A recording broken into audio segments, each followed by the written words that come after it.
Oh, man, here we go.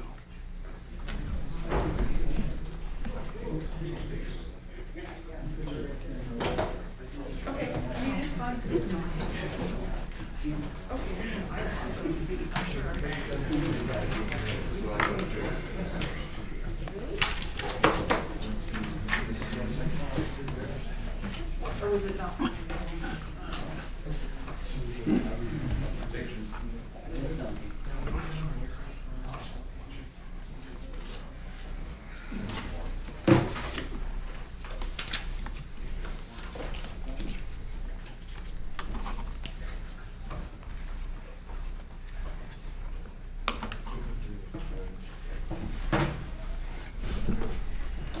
Definitely.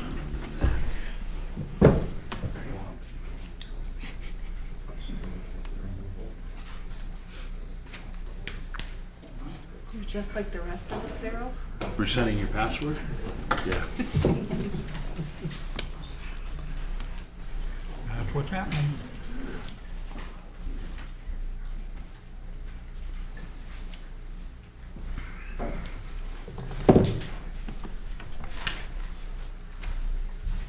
Minute takes forever. I know, the last minute does. Here we go. All right, it's 7:30. We'll go ahead and call this meeting to order, and please join me in the Pledge of Allegiance. I pledge allegiance to the flag of the United States of America and to the republic for which it stands, one nation, under God, indivisible, with liberty and justice for all. All right. Lynn, will you do roll call? Madam Mayor Jacqueline Wells, Here. Vice Mayor Daryl Garner, Here. Councilmember Derek Elliott, Here. Councilmember Tanya Lumen, Here. Councilmember Terry Patterson, Here. Councilmember Steve Sanger, Here. Councilmember Bruce Seawald. Here. Thank you. All right, moving down to the approval of the agenda. Councilmember Sanger. I move to approve the June 17th, 2025 City Council agenda as presented. Second. Okay, I have a motion made and seconded to approve the June 17th, 2025 City Council agenda as presented. Any discussion? All right, Lynn, will you open online voting, please? Online voting is open.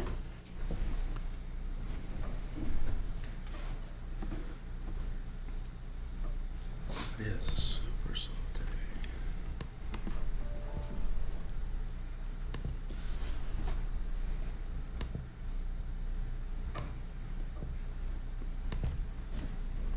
Go. There we are. Councilmember Lumen. It finally showed up. Okay. Online voting has closed. The motion passes with 7 yeas. All right, moving down to the approval of the consent agenda. Councilmember Sanger. I move to approve the city consent agenda of June 17th, 2025 as presented. Second. Okay, the motion's been made and seconded to approve the City Council consent agenda of June 17th as presented. Any discussion? Lynn, will you open online voting, please? My screen went blank on that one, so I will do a verbal. So, Madam Mayor Wells, Yes. Vice Mayor Daryl Garner, Yes. Councilmember Elliott, Yes. Councilmember Lumen, Yes. Councilmember Patterson, Yes. Councilmember Sanger, Yes. Councilmember Seawald. Yes. Thank you. I apologize. All right. Moving down to citizens' participation. This is a time for public comment set by resolution number 2C 1996, and it sets a limit for public comment of 5 minutes under, with the provision that the 5-minute time limit may be increased at the request of the public or any council members. And this is for things that are not on the agenda. Is there anybody that would like to talk during public comment? Okay, seeing none, we'll move down to board appointments. And our first item is the Community Builder Award for June 2025. And I will invite the members of the City of Rawlins Volunteer Committee up.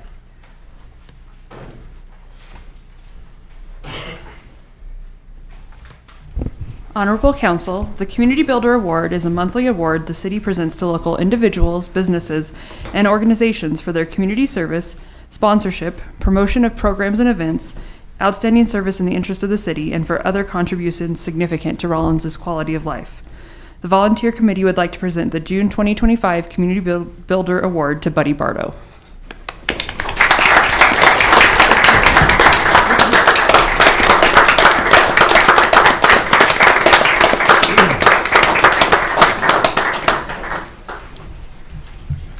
Forgive me, I have to get used to these glasses.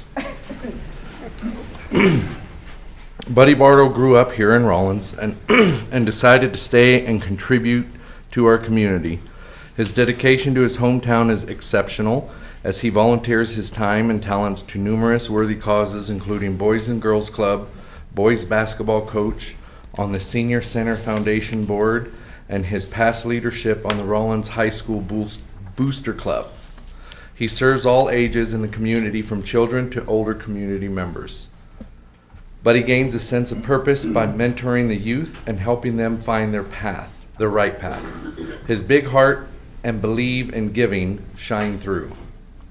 He appreciates that Rawlins is like a large family in times of need, who all come together for each other. He dreams that Rawlins will provide more for its youth, both now and as they enter adulthood. Buddy has a big heart and huge dedication. He shared in the interview that it doesn't take any special talent to help others. Everyone has something to offer. Just step up and go for it.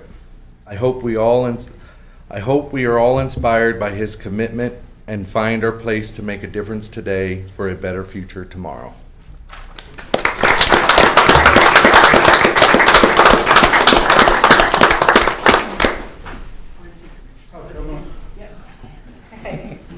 And Buddy's donating his money to Carbon County Child Development.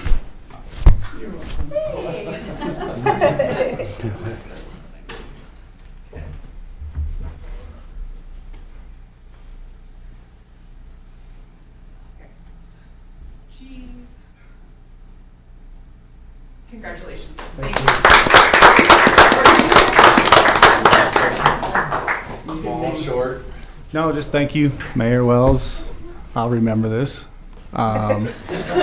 And no, just give when you can and help out when you can. It doesn't take money or talent, just time. So we can make our community a lot better. Thank you.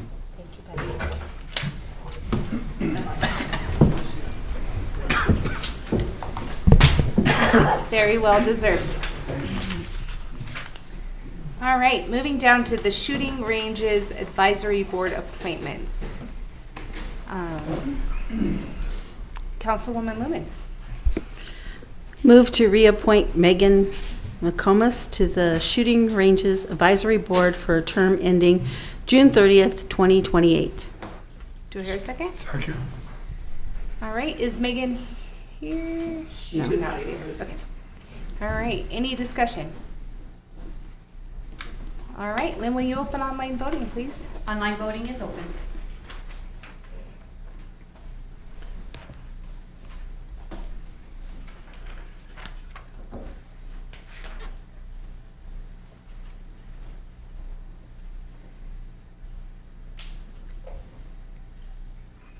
Councilmember Steele? Voted. Is it yay? Because it didn't register. Oh. There it goes. Online voting has closed. The motion passes with 7 yeas. Great, welcome, Megan. Councilmember Patterson. Move to appoint Chris Davis to the Shooting Ranges Advisory Board for a term ending June 30th, 2028.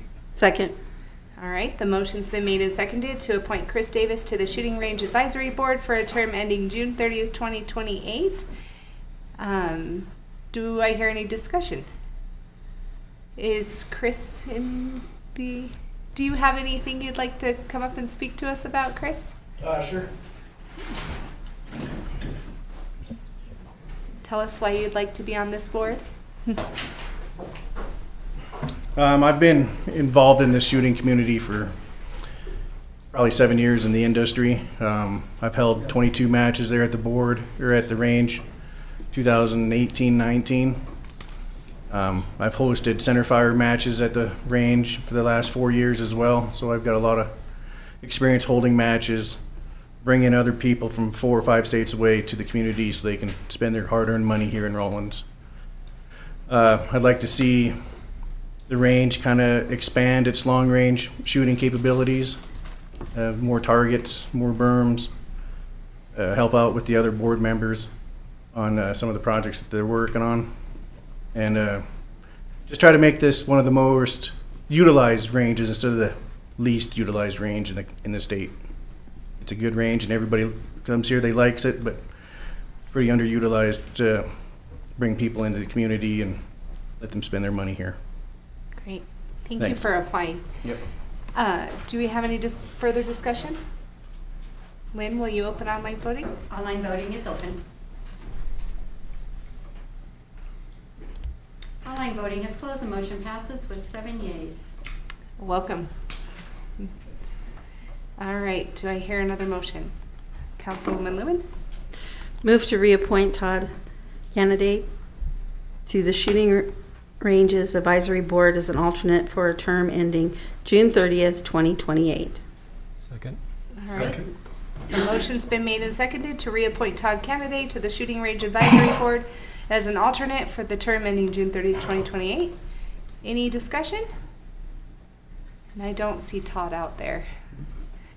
Okay. Lynn, will you open online voting, please? Online voting is open.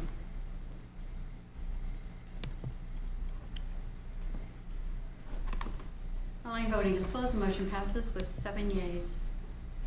All right, moving down to another board appointment for the Parks and Rec Advisory Committee. Youth member, Councilmember Sanger. I move to appoint Lucas Wells to the Parks and Recreation Advisory Committee for the 9th and 12th grade youth term ending June 30th, 2026. Second. Okay, the motion's been made and seconded to appoint Lucas Wells to the Parks and Recreation Advisory Committee for the 9th through 12th grade youth term ending June 30th, 2026. And Lucas could not be here tonight. He's golfing with his dad. Do I have any discussion? All right, Lynn, open online voting, please. Online voting is open.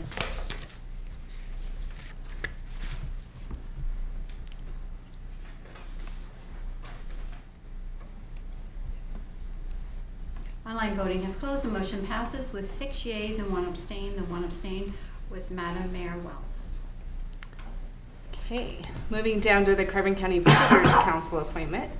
Councilmember Sanger.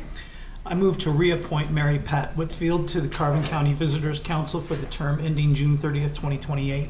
Second. Okay, the motion's been made and seconded to reappoint Mary Pat Whitfield to the Carbon County Visitors Council for a term ending June 30th, 2028. And Mary Pat, would you like to say a few words about why you'd like to be on the board? Just a couple. I was thinking a little bit ago, we moved here to Rawlins for 1 year, 48 years ago, July 1st. It's been a really long year. But I really appreciate being appointed to the board. I have learned so much. It's been a real honor representing Rawlins and Carbon County at the outdoor rec summits, at the governor's conferences, and around the state. Bruce, I know that Tom explained to you, after my husband died, I've been pretty passionate about getting a bicycle trail along I-80 and for the Trans-American Trail, because we're the only 20 miles in the entire nation that doesn't have a 2-lane highway for them to go. And so we finally got our first possibility, and it kind of closed, but they're writing us a letter of recommendation, so that's good. And then I'm also working on getting some dark skies in the community, and that can help bring tourism. It helps with migration, it helps with everybody's health, and so, but I just really appreciate the opportunity of being able to serve. Thank you. Thank you. Any further discussion? All right, Lynn, will you open online voting, please? Online voting is open.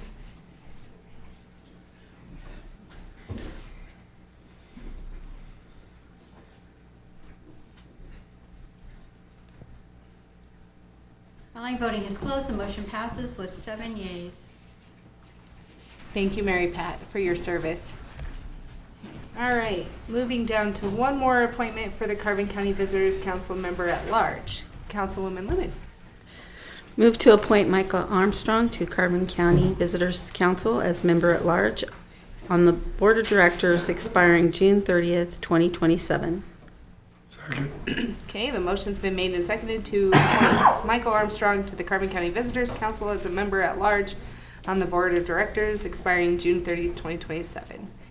And Michael is not here tonight? Okay. All right, any discussion? Then will you open online voting, please? Online voting is open.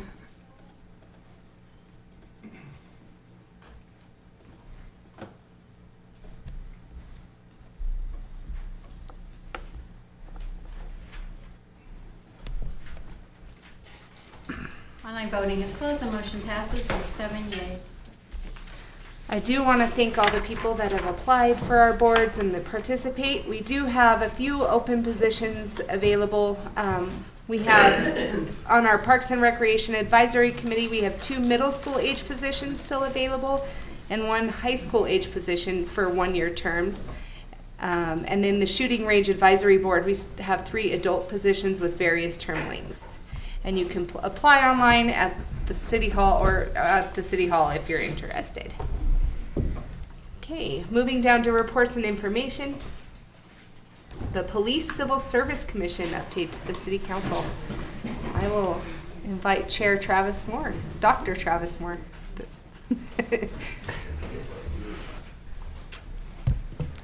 Madam Mayor, Honorable Council, as stated, I'm the chair of the Rawlins Police Department Civil Service Commission. To my left is Mike Lujan, one of my partners in crime. Robert Stipe is the other. He's not here today. We're here with some good news. After all the enduring, the arduous process of the revision, we haven't had a lot of questioning or any of those things, so the document seems to be working. There's not a lot of gray area. So thank you very much for the support that this council gave us through that process. We did have a swearing in, I believe, yesterday of 1 officer. We have 1 in the academy. We have 2 more that are going to be sworn in here pretty soon, and we have another one on deck. So we're making progress, slow but sure. If you need more detailed updates on the personnel log, the chief could give you those things in a great deal more detail. But we, at our meetings, praise quite a bit about the dedication that it's taken for the line officers and the administration folks, the middle management that have been in the field far more than they should be. Today, during that particular accident, I was informed there was only 2 lieutenants there, knowing we only have 3 patrol folks out and around. So the additional staff is going to really help us out a great deal. We got a little bit more to go to get that up and stable, but thank you for all your support in those things. And Mike, do you have anything to add? Just a couple real quick things. So in addition to what my fellow police commissioner Moore has says, I concur emphatically with everything except with my own dramatic flair, as you might know. But I wanted to say that as part of the interview process for the applicants, we feel very confident that the people that are applying and going through the process are going to be great additions to the city. And what an opportunity for me to be involved in this commission, and especially working alongside of Chief Ward and with Dr. Moore. So thank you very much. And lastly, good to see you out, Daryl. Yes, thank you. Right on, man. We were worried about you. Good to see you, man. Thank you so much. Outside of any questions, that's all we have. Yeah. Well, thank you so much for You all bet. you guys do. Sure enough. All right.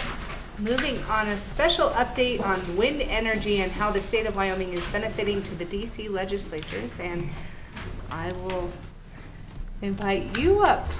Thank you. I'm Terry Wycombe, as you all know.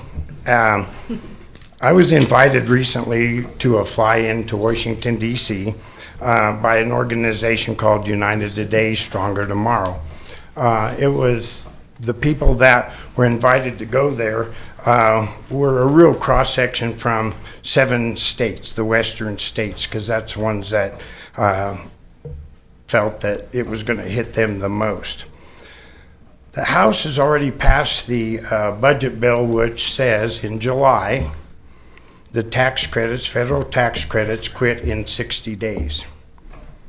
In 60 days. The other part that's scary is that the language used to be, if it was started, you made it. This says completed. And I'll run down through a few of the things that we discussed and the importance of it. This energy policy has been in place since 2005 during the Bush administration. Everybody's used to it. Our main goal was to we understand they're going to do what they're going to do. However, we asked them to ramp it down, spread it over time to where the companies could get used to it, change it from online to started, because like wind energy projects, they take 10, 15, sometimes 20 years. So to say that in 60 days, you have to completely change your business model, it would hurt a lot of projects in our county. The Seminole project, several wind farms. The one wind farm we're all waiting for could be in jeopardy. So I urge you to write to your legislators and visit with them about it. We went out for 3 days. We were fortunate enough to meet with Senator Barrasso and Senator Lummis, and Representative Hageman didn't have time. Under the House Reconciliation Bill, both businesses, energy credit, which is a 48E, and the residential energy credit, 25D, will be terminated almost immediately. I mean, there's a lot of businesses that are going to go out of business. I was in a room full of people who didn't necessarily identify with, but they were, some of them were businesses that installed solar and this and that and the other. And for instance, Laramie City Hall is getting the top of it coated with solar power. That company is sweating it big time because a lot of their projects will just flat go away. The other thing is, I don't want to just like act like the boogeyman or something, but these projects that should be taking place in the next, year 1, 2, 3, if this goes through, it'll be 20, 30, 40 years from now you'll see them. And it might stop some of them entirely. The other thing that's been discussed, and this information is in that paper you have, so you have it to research and feel comfortable with it, but I ask you to write your legislators and ask them to consider some of these concessions.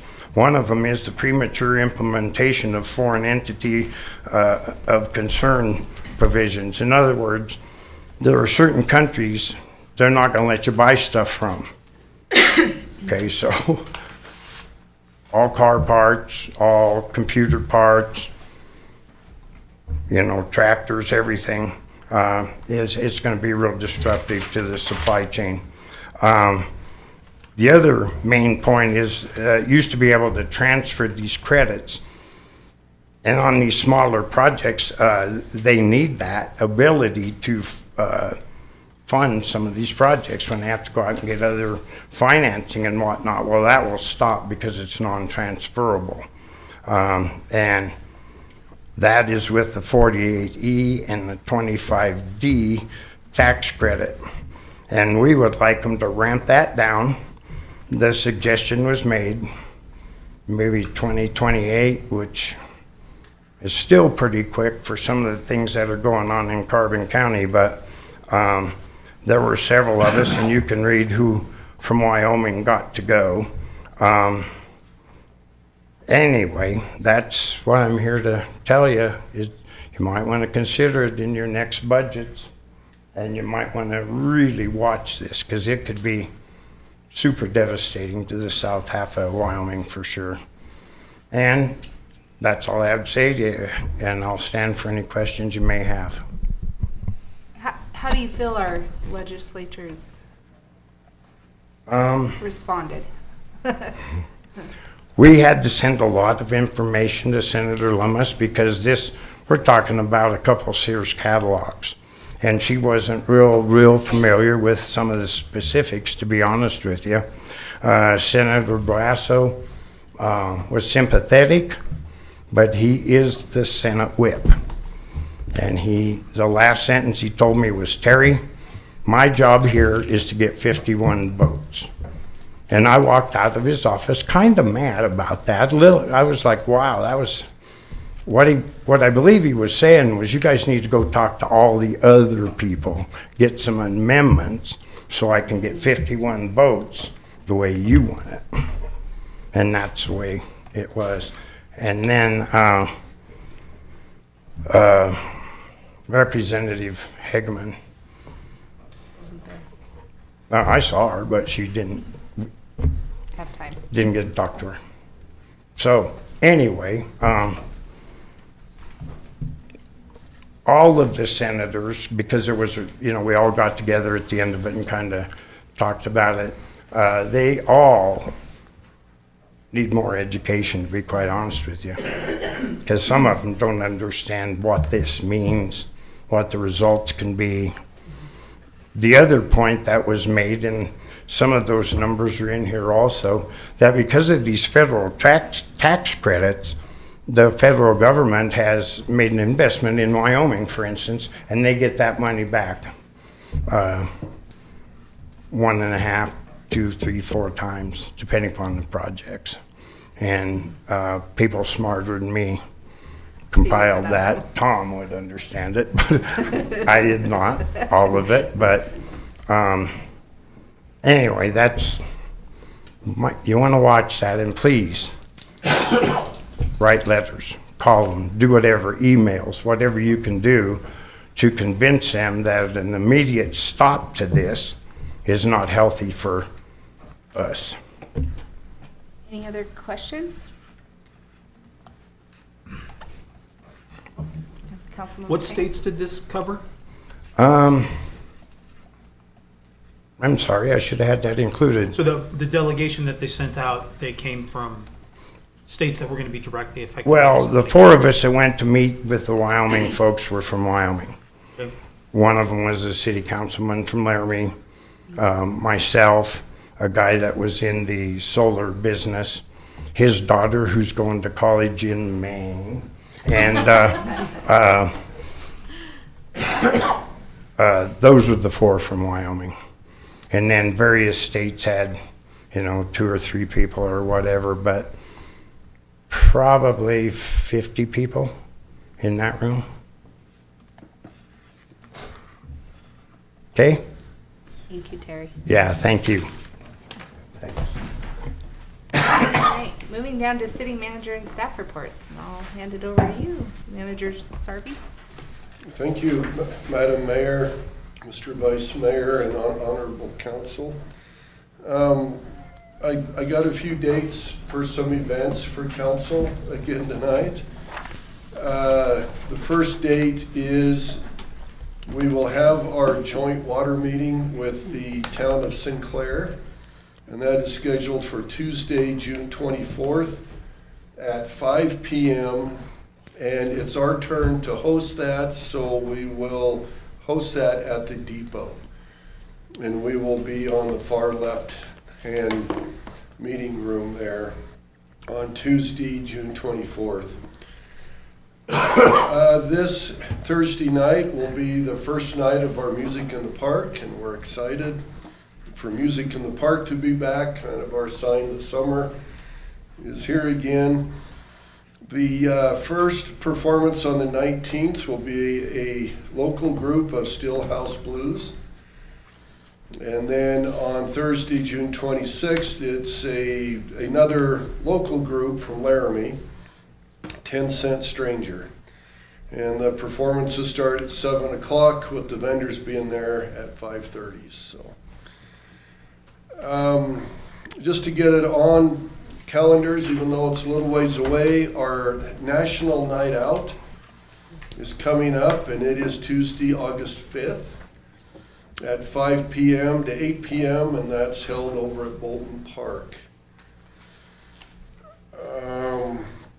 Our community cleanup will be held on Wednesday, July 15th from 4 to 8 p.m. We will be meeting at Rotary Park Pavilion over on North Higley and Cedar. And it says here that we will have dinner, so more likely a sandwich, I would assume, or Hamburgers. hamburgers. Oh. So if you could put that on your calendar. We are still working on the dates for a council field trip out to the springs, out to take a look at our water supply and the transmission line in the springs. And we are looking at mid-July, so we will set that date fairly soon with that. And then the last thing I have for tonight is the city offices and facilities will be closed for the 4th of July, and that will be on the 4th of July. The fire, police, and the Rochelle Ranch Golf Course will all remain open, but all the other facilities will be closed. And that is my report. Anybody have questions for Tom? All right, moving down to our city attorney report, and I'll hand it over to you, Attorney Mayberry. Thank you, Madam Mayor, Honorable Council. Just a short request for guidance. As my office prepares for the contracts for the outside organizations receiving allocations under the ancillary funding budget, I'd like to request council's guidance on how you would like to proceed with disbursement of these funds. While the budget does provide authority to grant the allocated amounts, it doesn't obligate the city to distribute the full amounts automatically. So I'd like to request guidance from council whether you would like each organization to appear to present a clear justification for their funding need, which might include their specific plans, their demonstrated need, and how the funds will serve the public interest before disbursements are made. Additionally, would council like to consider attaching additional conditions to the funding, such as requiring participation in city cleanups, cleanup initiatives, or other coordinated efforts to ensure alignment with city priorities? So your guidance would be appreciated so that I can coordinate either attendance or the drafting of these contracts. Councilwoman Lumen? A couple questions. Did we have in the budget the same numbers as we had last year to give to those same organizations? Yes. Have any other new or different organizations asked for funds or did not ask for funds? In other words, is it the same that are asking? I'm not aware of, the library. This was not, I'm not included in those, so I do defer to Tom, and I believe Myra also handles some of those. Yeah. So the process for the ones who have been receiving funds for quite a while, they just get a letter that says, you please reapply. It's never been advertised, anybody who's interested can apply. So it's a very closed process. I'm assuming the library came in through a letter independently of going through that typical process. Okay, another question would be, in the past, I believe they've always been required to help with cleanup. Is that correct? Yes. The contracts that I have reviewed are pretty much the same. There are some conditions requiring participation in cleanup, whether it is individually on their own or through coordinated city efforts.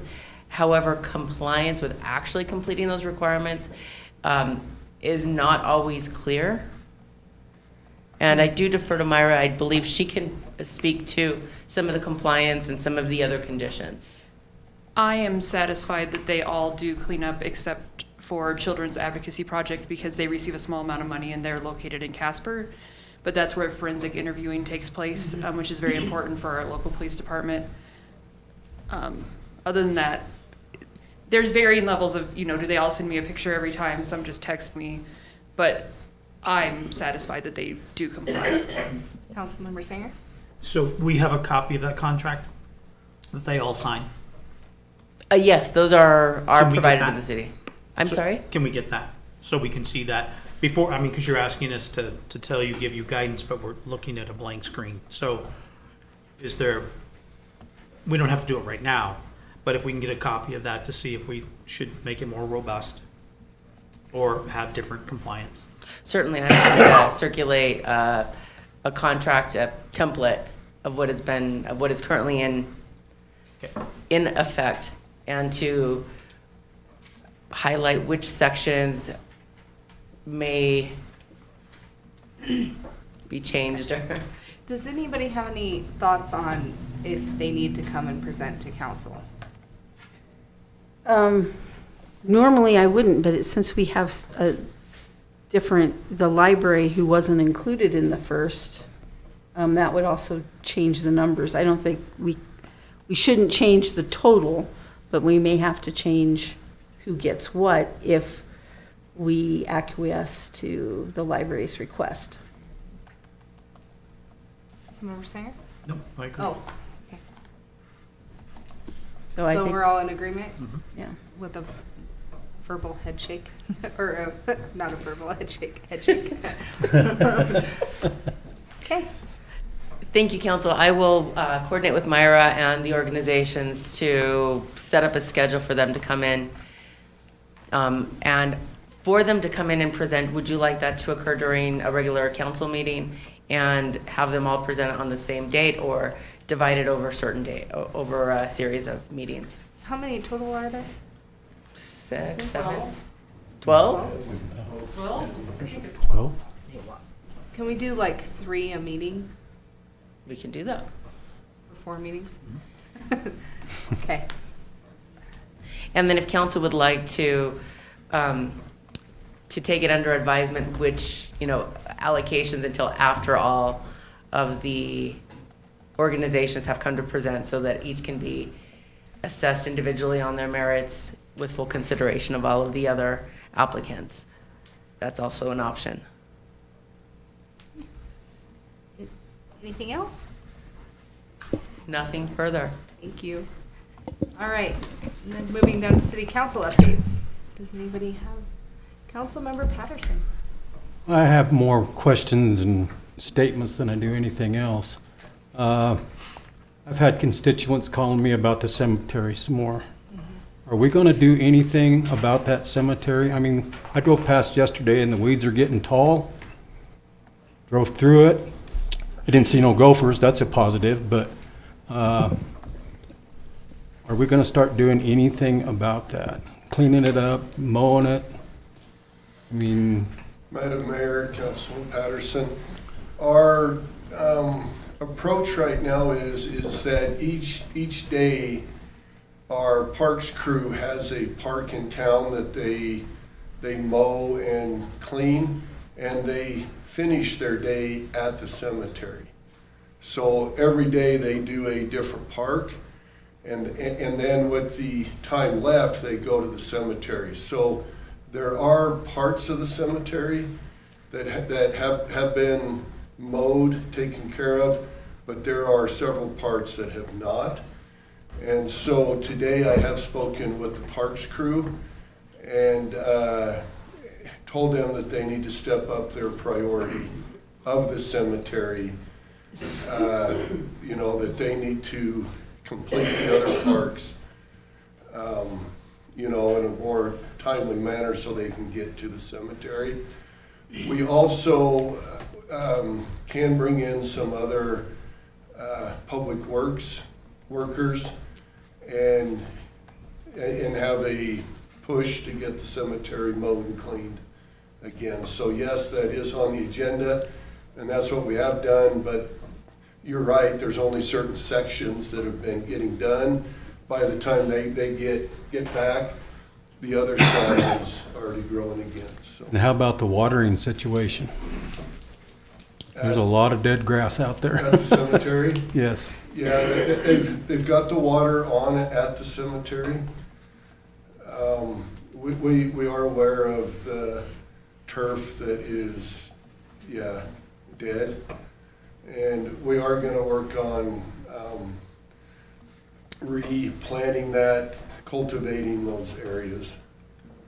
I do want to add that we have on the 2 meetings from now, we're going to do a workshop. And we have invited some members of the community, specifically the one that reached out to all of us, to come and attend to that as well. Councilwoman Lemon? If you got the members of Public Works to make this a priority, when will it all be mowed? Well, currently we have 4 employees with the parks.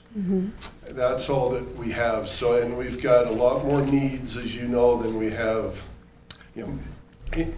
employees.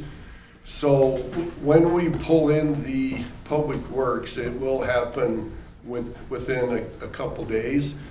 I have not yet planned that through Public Works to see when they can pull away from their other responsibilities, because all of the other crews are short-staffed as well. So we just have to find a time. We will make that a high priority. So would it be possible by the next meeting for you to tell us that it's all mowed? Sure. Thank you. I lost my thought. Go ahead, Councilmember Patterson. I have a second thing, and it's more of a plug than anything else. I think it needs to be advertised a lot, but me and 4 of my friends this past Saturday went out to the outdoor shooting range. And I was quite impressed with that facility. It's the first time I ever been out there. That needs to be advertised more and stuff like that. But with every good comment, I guess, comes a bad one. We went out there and a lot of the trap ranges are down because the machinery's not working. We were happened to get one of the machines that did run. But out of that machine, we had a great day. I wish I wouldn't have felt the shoulder the next morning, but it is a fantastic facility, and we really need to push that and keep the upkeep on that, in my opinion. Any other updates? So I'm going to be a little long-winded. We got to go to WHAM last week, Wednesday through Friday. Myself and Steve Sanger, Councilman Steve Sanger, and Councilman Terry Patterson, and Councilman Darrell Gardner. It always amazes me the amount of information that we can gain from WHAM, and the power of all the cities, all 99 cities of Wyoming coming together, especially with the legislature we have this year. It's not only federal laws changing, there's a lot of Wyoming laws that are changing, and it's nice to have other cities in that same position to be able to talk to and to be able to work through a lot of the issues that are out there. We, as a region, Region 6, voted for our legislature leadership committee, and Councilman Steve Sanger was chosen for that.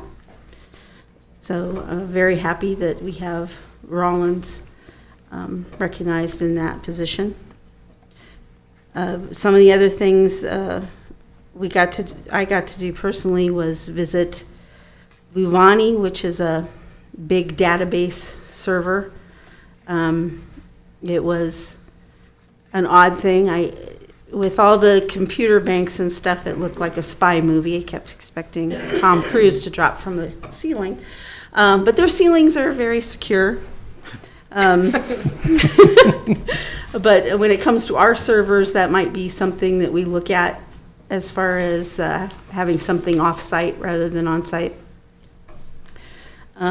Also got to not myself personally, but got to hear about the people who got to go to Derby. I know we have Derby here and with the slot machines. Their Derby has a bowling alley and escape rooms and a jungle gym.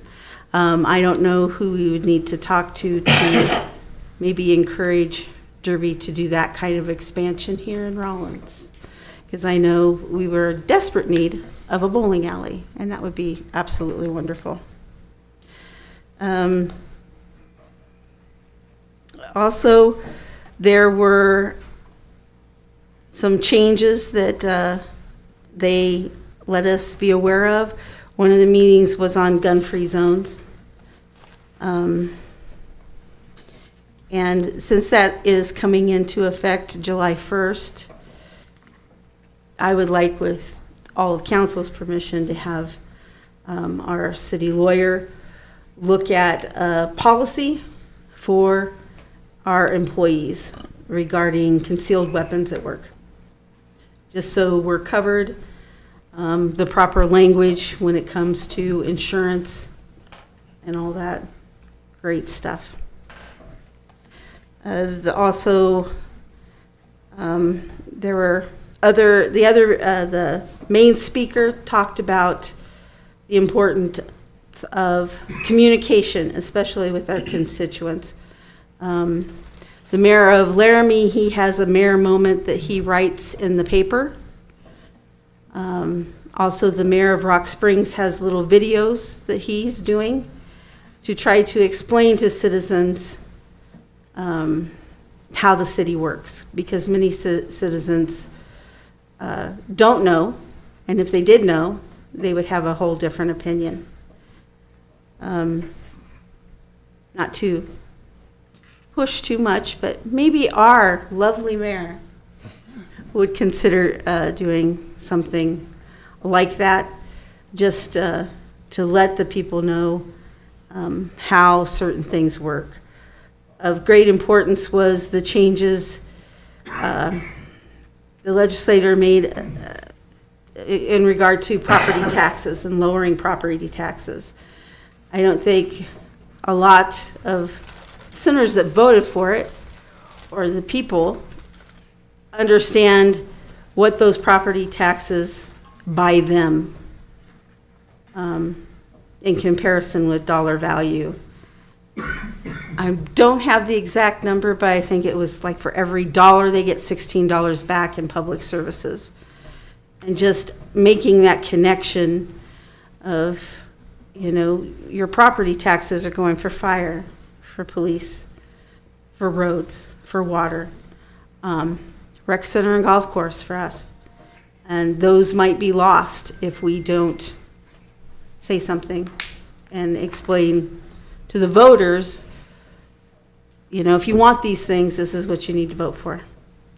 Some of the other changes that they were making that maybe we should be aware of and keep our eye on, changes to open records, changes to allow debit cards for the lottery, and WHAM is also pushing for when gaming comes in or gaming companies come in, that the local city has a little more control and say as to if they're allowed in.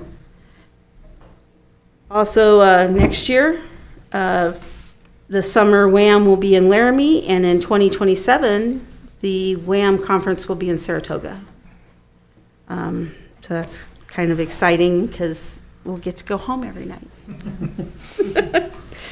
So I just want to thank Rawlins not only for this position, but the opportunity to go and visit with our legislatures and be able to work together kind of as one big city to let the state know what we need, because we're 70% of our state lives in a city, so we really need to have a voice when they make these decisions. That's all I have, unless other members that went have other comments as well. Thank you. Thank you, Councilwoman Lumen. Anybody else? No, I said you have stuff. Oh, Councilman, or Vice Mayor Gardner? I don't have as much as you do. Mine's gonna be quick. I joined the grants writing or the grants process that we were going over, funding that's going to be affected by this administration and just kind of what to expect. One of the key things that I picked out of this, which I think is a great thing and maybe something that we could take advantage of with our staff, is the training that's available that's free, and the little boot camps that they have that go over the entire process. In one of the things I was thinking about is if we could designate some time for your administration, your administrative staff to get to these boot camps, even if they don't ever write a grant, having that basic understanding, or at least going through that boot camp will, when we get to that process, if they are involved or have questions asked, they understand why they're being asked and what is needed, more specifically, why they need to get the detail that they need. So I've got some notes, and I'll bring them and share them with you. That way you can see them. It was pretty awesome. They have 2-day classes, 1-week classes, and there's just a whole slew of places you can go to get this, not just from the state, but other organizations. There's but a team that starts with, I think this is like Midwest something. They come down and they do GIS mapping, and it's free. They come in and they do training. I think they help clerks and everything. So it was a pretty good one. I really enjoyed that one. So that's all I had. Great. Councilmember Elliott.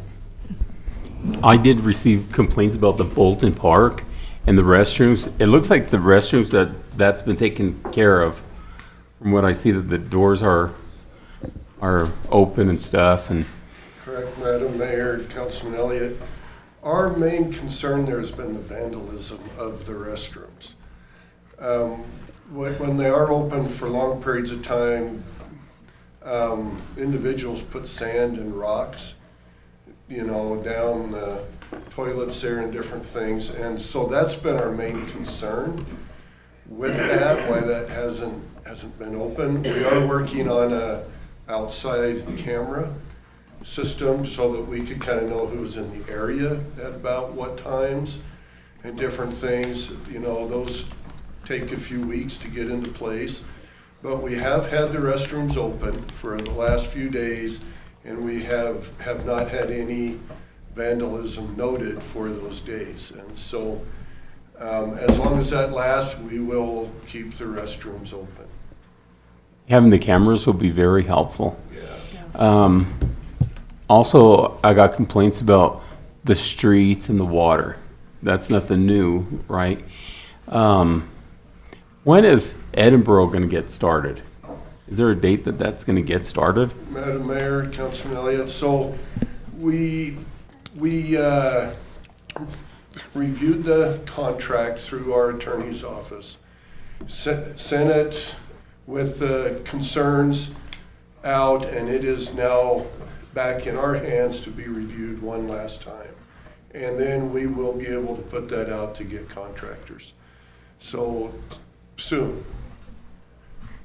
We like to get Edinburgh knocked out so we can get Washington done. Yes. Thank you. Totally agree. Councilwoman Lumen? By what date will you have the bids out? We have the contract. Madam Mayor, Councilwoman Lumen, my last step in the process was submitting the city's red line revisions to the proposed contract. I am not sure where we stand in terms of submitting or beginning publication of the notice for bid. I haven't received the document, Okay. so I have to wait to get the documents without any red lines, so I can send them, so. How long will that be? As soon as I get the documents, I post them to the paper and I post them on the website, but I haven't received them. Right. When will you receive them? When will you be able to give them to her? I don't have them. I've already sent them off for her. To, I've submitted them to Public Works and the city engineer. then it goes to Public Works. When?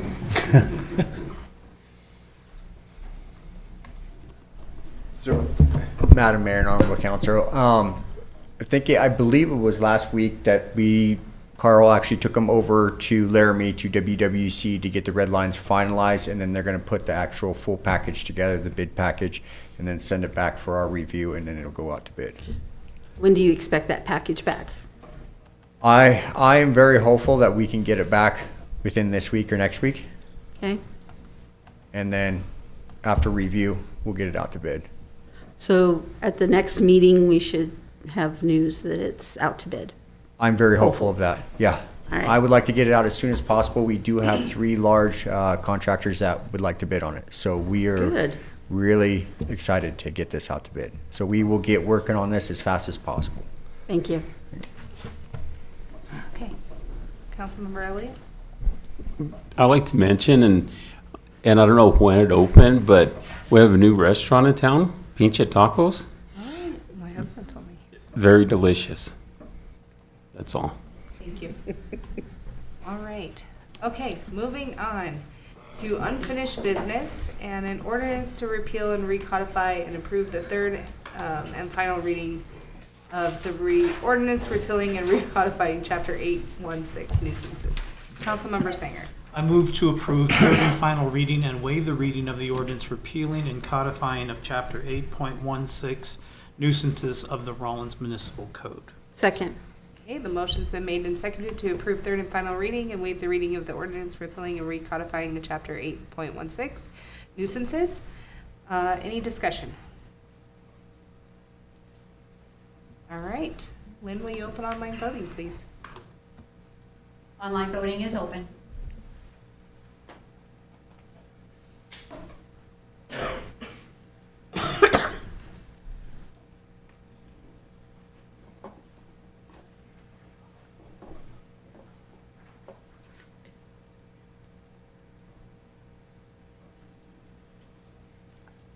We might need to refresh.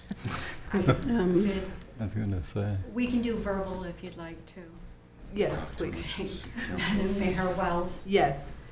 Vice Mayor Gardner, Yes. Councilmember Elliott, Yes. Councilmember Lumen, Yes. Councilmember Patterson, Yes. Councilmember Sanger, Yes. Councilmember Seelock. Yes. Thank you. Do you need us to refresh? Online voting has closed. The motion passes with 7 yeas. So let's see where we. All right, moving down to new business. Okay, let's check. I'm sorry. I just wanted to thank council for your help in pushing this through.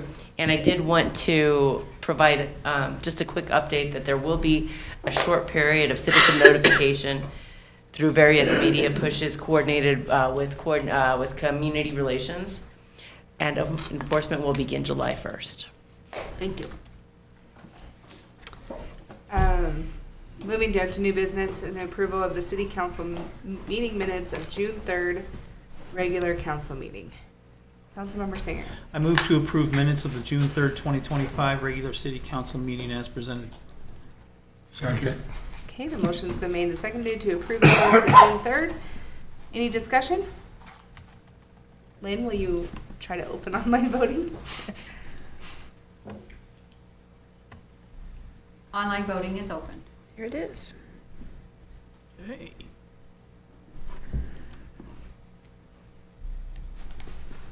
Oh, there it goes. Online voting has closed. The motion passes with 6 yeas and 1 abstain. The 1 abstain was Madam Mayor Wells. Okay, moving down to approving newly created positions in the Public Works Department that consist of an office manager, street superintendent, and shop superintendent. Do I hear a motion? Councilmember Singer. I move to approve the authorization of 3 new positions in the Public Works Department that consist of 1 office manager, 1 street superintendent, 1 shop superintendent, with each of them being placed on the fiscal year 2025-2026 salary study. Second. Okay, the motion's been made and seconded to authorize the 3 new positions in the Public Works Department. And I'm going to pass it off to you, Manager Sarvey. Thank you, Madam Mayor, Honorable Council. So we have, over the last 3 to 4 months, we have seen a significant organization in departments throughout the city, mostly within the Public Works Department. So we have moved several departments that were outside of Public Works that I feel should be part of Public Works as operations of the city. We've moved those under the Public Works umbrella. And by doing so, we have created a large department, okay, with probably 8 to 9 different departments reporting up to the Public Works Director. And we feel that we need, throughout the operations of the city that are Public Works related, we would like to get consistent leadership through one leader, so that there isn't 3 different styles of leadership, 3 different things happening within the different departments. We would like to get that under one umbrella under the Public Works Director. Now, in order for that to happen, we propose that we create a leadership team of the superintendents of those departments that are able to be team members within the leadership team, so that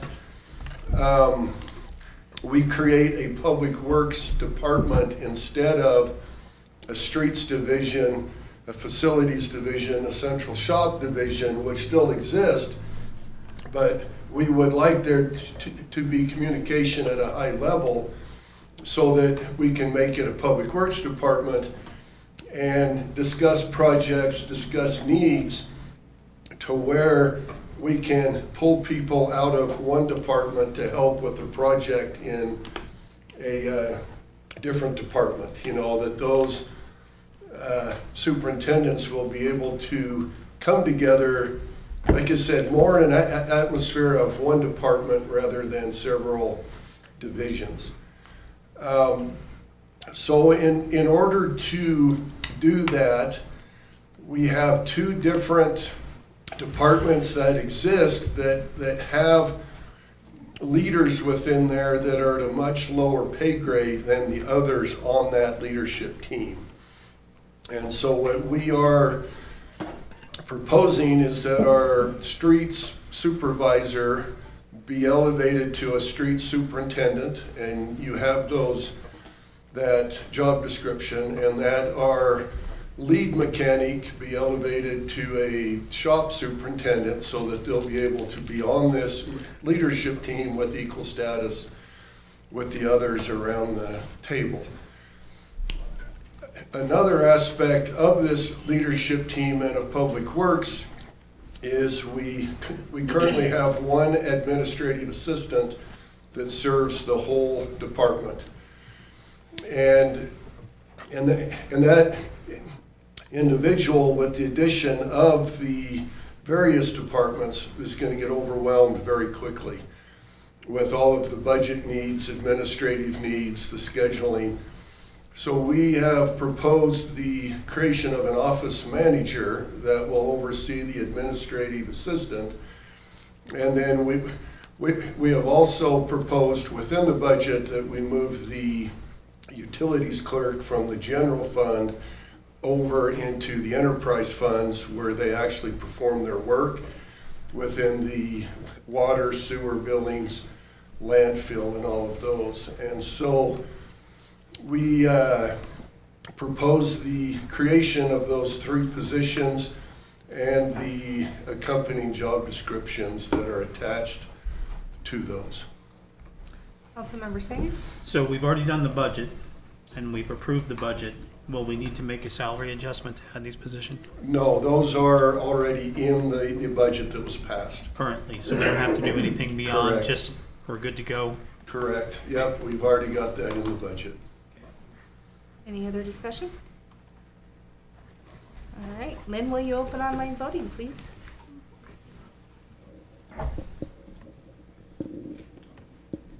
Online voting is open.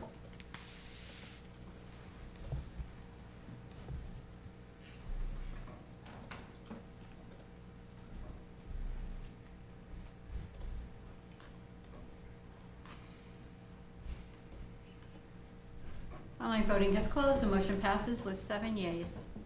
Okay. Moving down to a discussion, I was approached by Kendra Cisneros about discussing a sewer issue she has on her street. So I'm going to invite Kendra up and let her take the podium to tell us about her sewer. Great discussion. Honorable Mayor and Council. My name is Kendra Cisneros. I live on La Paloma Drive. I'm sure most of you have spoke to me about this already. We bought our house in December of 2020. When we moved in, we had 3 backups from our sewer, so we paid for a new sewer to be put in from our house to the street, which was expensive.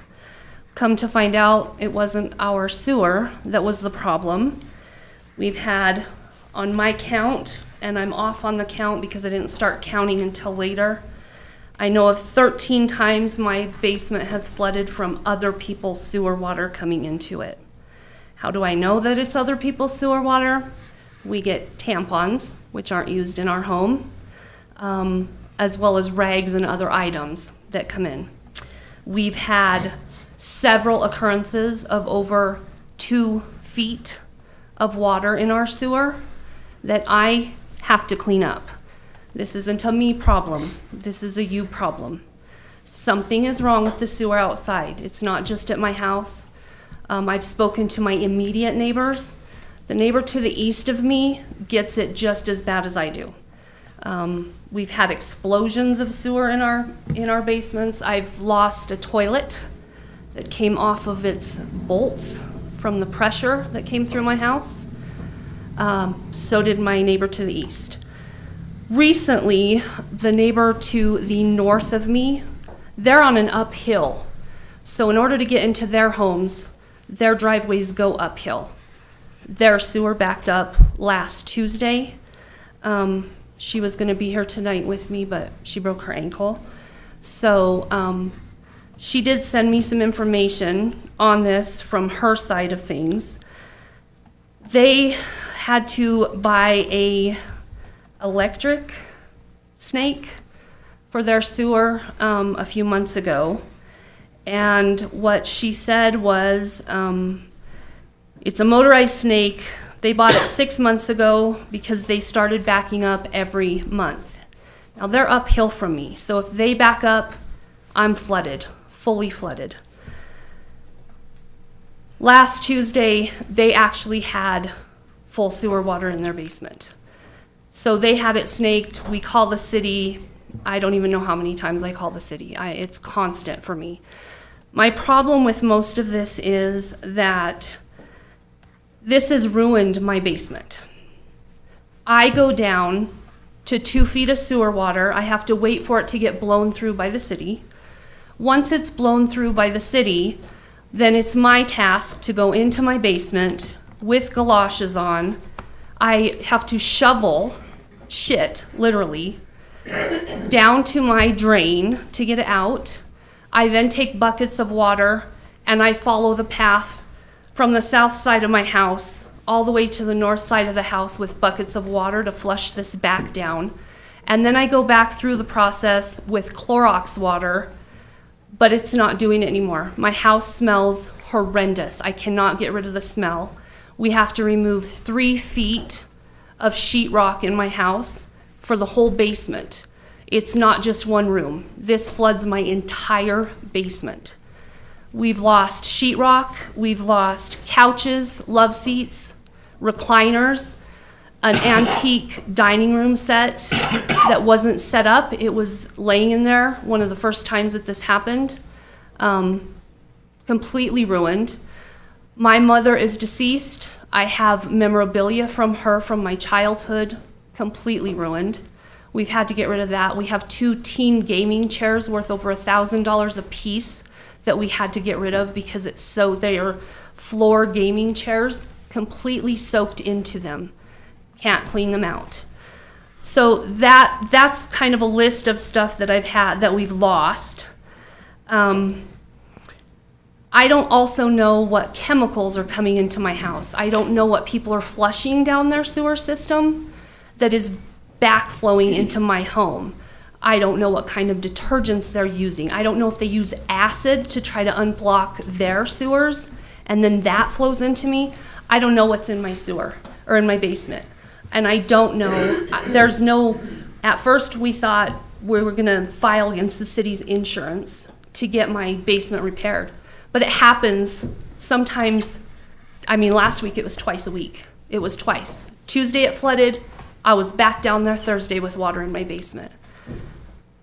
I can't repair the damage to my basement until this is fixed on your guys' end. And I know my neighbors that I've spoke to, if we flood, they flood on both sides of me. One of my neighbors doesn't have a basement. She has an upstairs, and they are having sewer problems now as well. So I come to you to please fix our sewer on La Paloma. We're not doing this anymore. This has gone on for 4.5 years. Councilmember Sanger? So the question's not for you. Sure. Cody? Can we get a breakdown of why that would be flowing that direction all the time? As far as to the basement, Just in general on that street. That street always has problems. My daughter lives at the corner. Yeah. All the way out. And I know that they have problems with it coming downhill, coming to that's like the lowest point before it exits out of the subdivision, right? Is that correct? I believe. Like, Yes, it's your lowest point? my backyard opens into the train park. I'm the Right, second okay. house in. Right. So that's kind of the lowest point of that hillside is it's all drifting off. So I don't know how it would be flowing uphill to the north of you, but that's kind of an odd thing to me, that would flow uphill into those, because they are different heights. They're high, yep, they They are. are They're completely different. large driveways that they have to get Yeah, up and they go into. up. But I had the neighbor directly across the street from me is Kelly's. Right, Sean. that's the part I don't get. Yep. So where is this occurring and why is it continuously occurring in just this space? It's kind of hard to answer. Up there, we know that system isn't in the greatest shape. We've got what we call bellies in that system. We've cambered this system quite often. And there's points in that system because of the uplift, that ground moves so much that it gets a low point in it. And that low point, it'll flow water at a low rate, but if there's any kind of, say, shop towels, a lot of sanitary wipes that are thrown down, those things will float. And when they float, that's what stops right at the edge of that belly, and it'll start backing up with all the water in front of it. And the amount of water that we put behind it, if we break through what people are putting in there, then it pushes all the water all down the line, and it can hit whatever residence that the line that it hit that does not have a backflow prevention system in it. It'll go into those homes. That's the best way I can describe it, but with the issue that we have going on up there. So with the black backflow preventer, and I know how these things work, when the water's flowing back towards the house, it flowed out originally. Yes. And then it's coming back. When it's coming back and the backflow shuts, where's all that liquid going from the backflow to the main line? Where's that? It actually flows back into the main, and when the large volume of water that rushes down the main, once that rushes down, all the other service lines drain back down in because of the slope of everybody's drain to the main. What's the solution?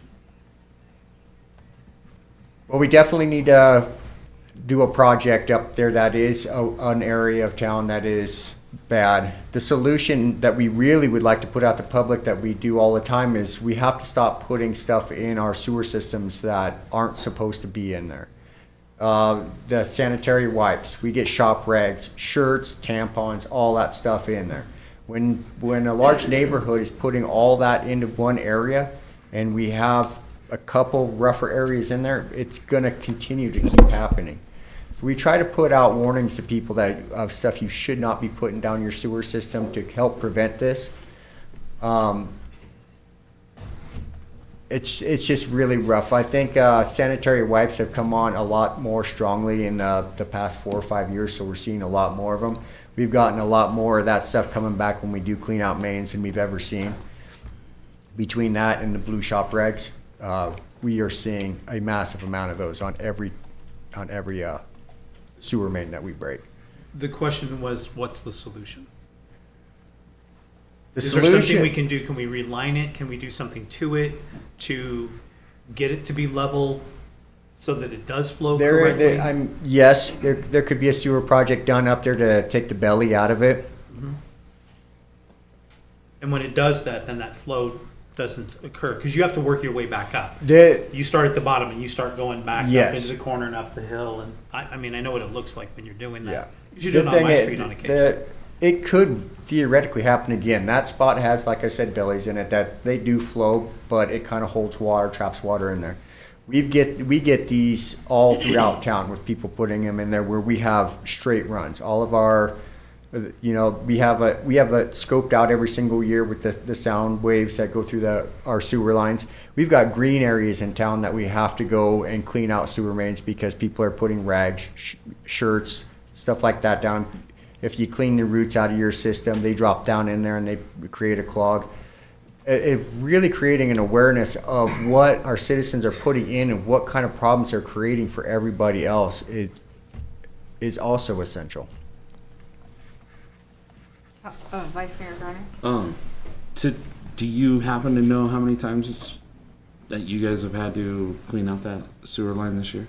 I had my water crews pull sewer reports on that, and in her area we've had at least 4 this year. We had 2 the prior to that, and we had 2 prior to that. We did do a sewer maintenance on it last summer, so the trucks were up there quite a bit.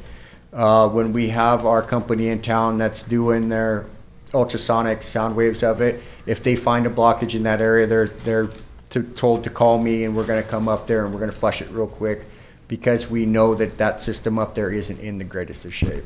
So, my second question on that, or sorry, can you continue? Yeah, go ahead. Sorry. We repair water breaks when they pop up, right? We dig up the ground, we get in there because they're devastating.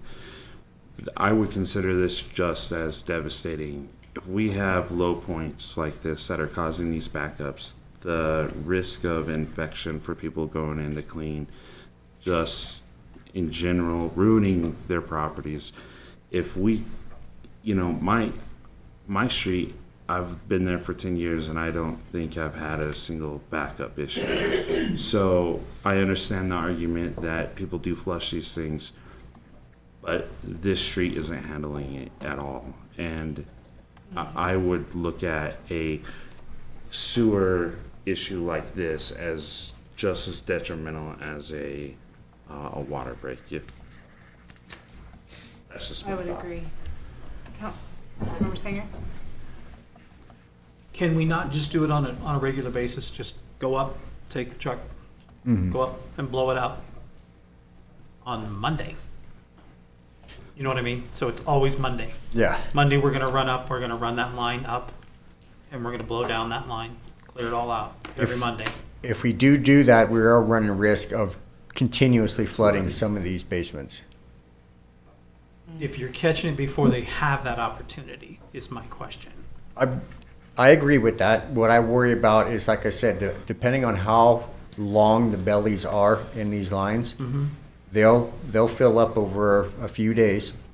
And if we go in there with our jet and press that, it's going to press all the water out, clear it up, and you're going to have a large flow run downhill and hit everybody's service line very fast before it clears out. That's my biggest concern about this idea. With it being a low flow system, with the belly there sitting, it'll flow at a low rate, but as soon as it starts to get backed up, or it gets backed up when we hit it, all that water rushes back down again. Is there a way to eliminate the belly? Other than replacing the whole line, and if we do I mean, that. Can you fill it though? I mean, can you self-level it? If you do that, then you run the risk of narrowing the inside diameter of that pipe, which is going to cause backups, worse backups. And I don't believe that size of sewer line up there is very big for our main. So if we do take out some of that volume, we're really going to limit the amount of room to have any solids pass through. And with the El Rancho area, if there is other areas in there that have similar problems, so we would have to make that area a priority project. I would not like to go in and do one side and have other issues throughout the neighborhood that could possibly continue to do this down the road for other people. Councilmember Lumen. Do you have any kind of ballpark cost as to how much it would be to replace that sewer line so there wouldn't be any problems? I would love to ballpark it, but with prices that have been coming in for us in recent past, it could be anywhere. I know in Sinclair, they're doing about 4 blocks of sewer line, and it's about $3 million. Now, that is a lot deeper line, so I would assume that a project to the El Rancho area scale, with how many blocks are up there, it would be a few $1 million. So you mentioned backup. Backflow prevention. Backflow prevention. Yes. How much would it be to pay for that? I'm going to guess that the preventer itself is right around $1,500. Installation costs, I'm not sure what our in-town plumbers are charging to do that. I can tell you because we just got quotes. We don't know if we have a backflow prevention thing on ours. We put it in 2021. It wasn't in the statute that they needed to be on the new ones. I don't know if we have one. So we spoke to a couple of plumbers. They told us we could do actually a couple of different things. We could go down to our main drain in the basement. We could remove that. They would have to jackhammer out our basement, this area. They would remove the drain that's in there, and they would put in, they said it screws in, a drain that screws in with a backflow protector on it, on that, because they do wear out. Then if it wore out, we would just unscrew it, put a new one in, move on. The problem with that is, if the backflow protector is closer to our house, when that sewer water comes in, the farther down the line that sewer water and those rags and all that come in, then it does block our line up. So I'm still stuck with the cost of calling a plumber to come snake me out. So he recommended to go closer to the street. We're looking at $5,500 to dig up our sewer again, and it's only 4.5 years old. Yep. And that's for this backflow protector to be closer to the street, not in your house. Yeah, Was so the the one in the street $5,500. was like $2,000 less. The one closer to the street was more expensive, because then they have to go in and dig up the line that we just had put in and cut it, replace, put this backflow on it, and move forward from there. So that was the cost that we're looking at right now on our end. And about how many houses on La Ploma have this problem? So there's one house to the east of me. Just the number. I would say 6 of us have it. I haven't talked to any of my neighbors farther up. I just know the immediate ones around me. Because if anybody else is backed up on the street, I'm flooded fully, completely. And I know you said the number that you gave them, that's an incorrect number. I've called over 13 times. I call the police department after hours, sometimes twice a week. Yeah, I'm sorry, that's just the Yeah, reports no, that we pull up. I'm just the actual saying, one. I've called other places and that I've called over 13 times. Okay. City Manager Tom, do we have any insurance or anything that would cover this cost for safety? I know we have the enterprise sewer fund. Because if we gave everyone that's having a problem the backflow, 6 houses at 5,500 would be 33,000. A lot cheaper than 3 million. Just saying. I don't know how that would affect, and I realize there would be other people that wouldn't have it, but. Councilmember Singer. To your question, when it flows back, the backflow preventer shuts. So now her water can't leave her house. It isn't a one-way thing. So imagine it's basically just a giant flap inside of a case. And the flap goes open when her water goes out. And then when her water stops going out, it shuts. But if you fill up on this side of it, it doesn't open anymore. So now you have water sitting on the face of it and her water trying to leave. So her water can't leave. So at that point, though, what you do know is her water can't leave, but you know the pipe is full. And you can come and clean it. And then it will come off the face of that flap and drain back into the main system. It's a relatively simple process. But when there's pressure on one side of it and it can't open, no water can leave the other side. Which means I'm still going to have a flooded basement. It's just going to be my flooding, right? Not someone else's. I'll still be cleaning up my basement. The sewer line needs to be replaced. Something has to happen outside of there so it stops coming into my house, and mine can still get out. I have a husband who is severely disabled. He can't. He has a bad immune. He's immune suppressed. When this happens, he's gone. He has to go live in Laramie with his mom because we can't chance the bacteria getting to him. I have a dad who just was diagnosed with cancer and isn't doing well. We want to move him into our home. I can't have him in my house. It's a huge problem.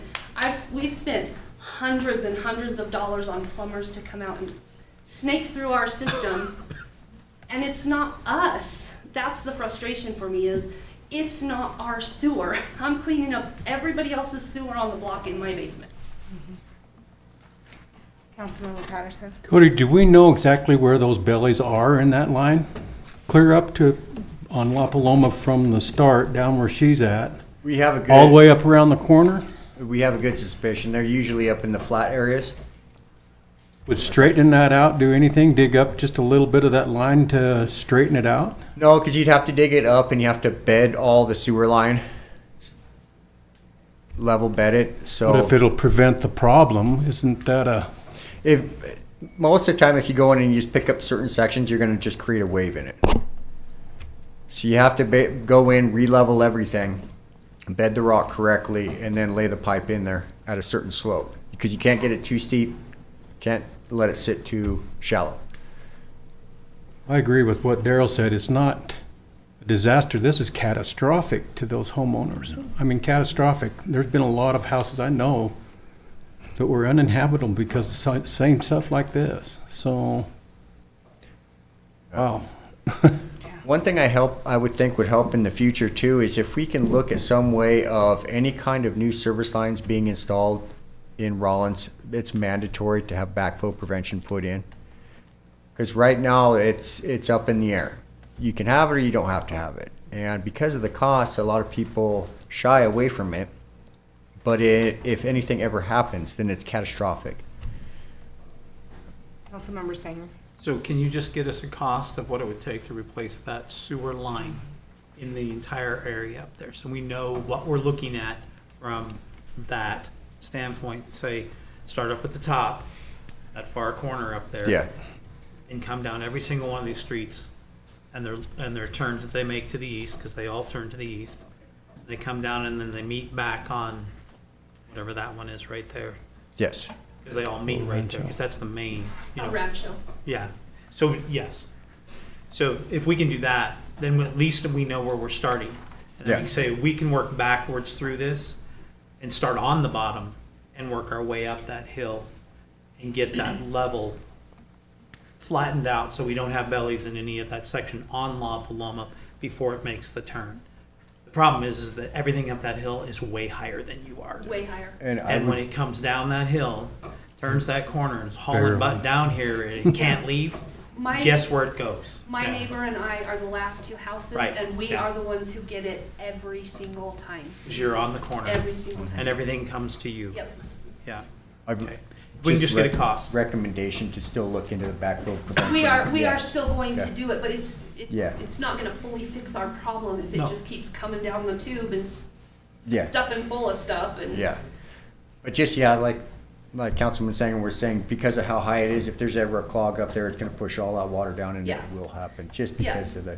We don't know what they're gonna find when we dig up our sewer. We might have one on, I don't know. I don't know if we had one. I don't know what happened.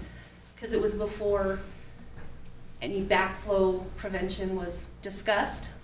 And Chances are no. I'm It's sure gotta be we a no. If don't, it's getting but- in your house, it's a no. yeah, and I wish we would have known at the time and had that added in, but I mean, this is a huge, huge expense for us. Huge expense. All right. So, yeah. Thank you. If he can, Yeah. if he can give us an update of what Yes. that would cost. Could you get that to us by the next meeting? I will definitely try my hardest on that. Good. Okay. I'll get with some contractors in town and see what footage prices are running at. City Manager Sarver? Thank you, Madam Mayor. I can inform council that our cash reserves within the sewer fund at the last audit report was just under 700,000. And that's all the cash within that fund. So we increased the rates so that we could increase reserves to do these projects.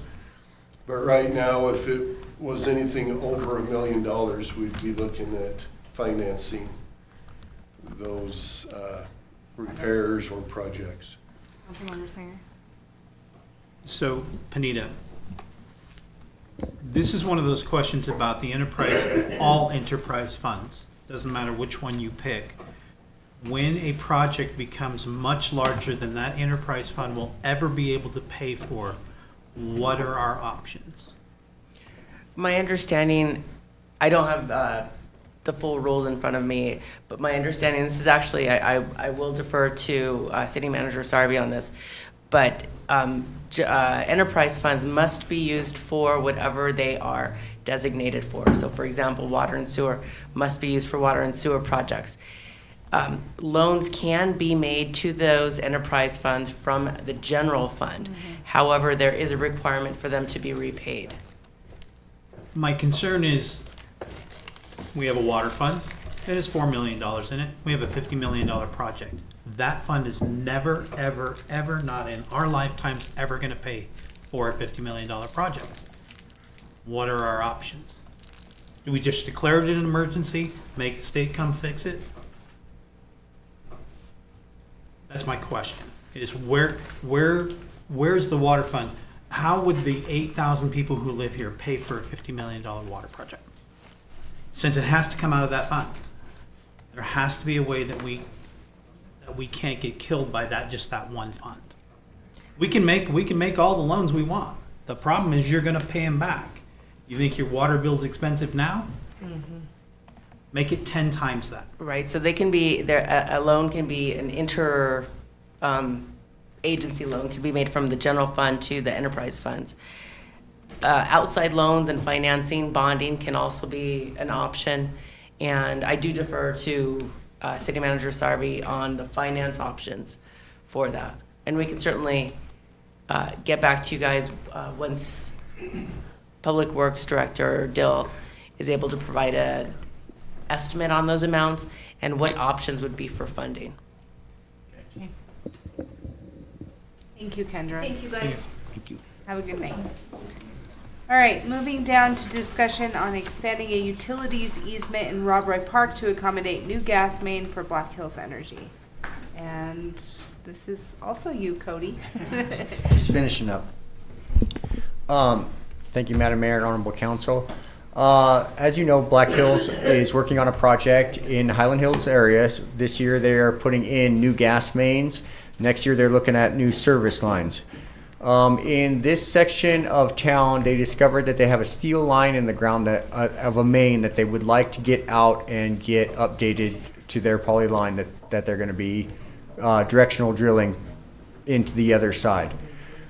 Because of short time frame and the project is rolling on, they would like permission to go ahead and put in the line and then get everything surveyed out and bring that back with the new map to us to extend this easement.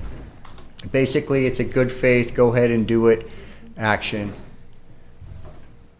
And I said I would bring this to council and see what their opinion would be on doing something like this. Councilmember Sanger. So I have a number of questions about this. What is the problem they're currently having that they want to put in a new line? Okay, so the yellow line, if you look at it, is their the line. existing line. Right. And that is a steel gas line that they are getting rid of all the steel gas lines up there. They're abandoning them basically in place and putting in new lines.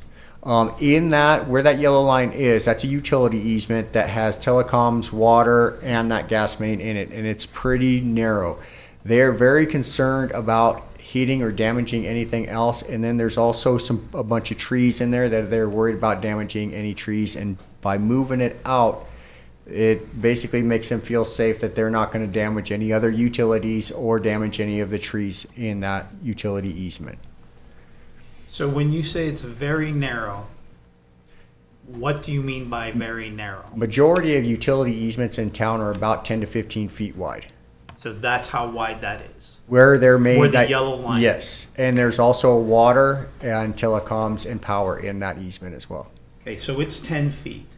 So they're just abandoning the line because they want to do something different than they've been doing?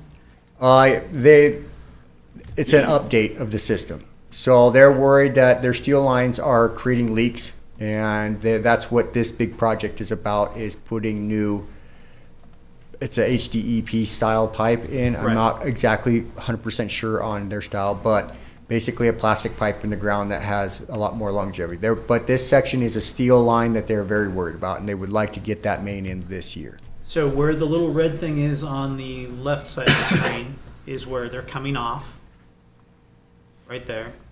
That's where they're going to come off the steel line. So they'll be abandoning that line, the yellow line, from that point all the way over to the street. And then they're connecting back. No, Am I they're understanding that green line on this end of the street where it goes up.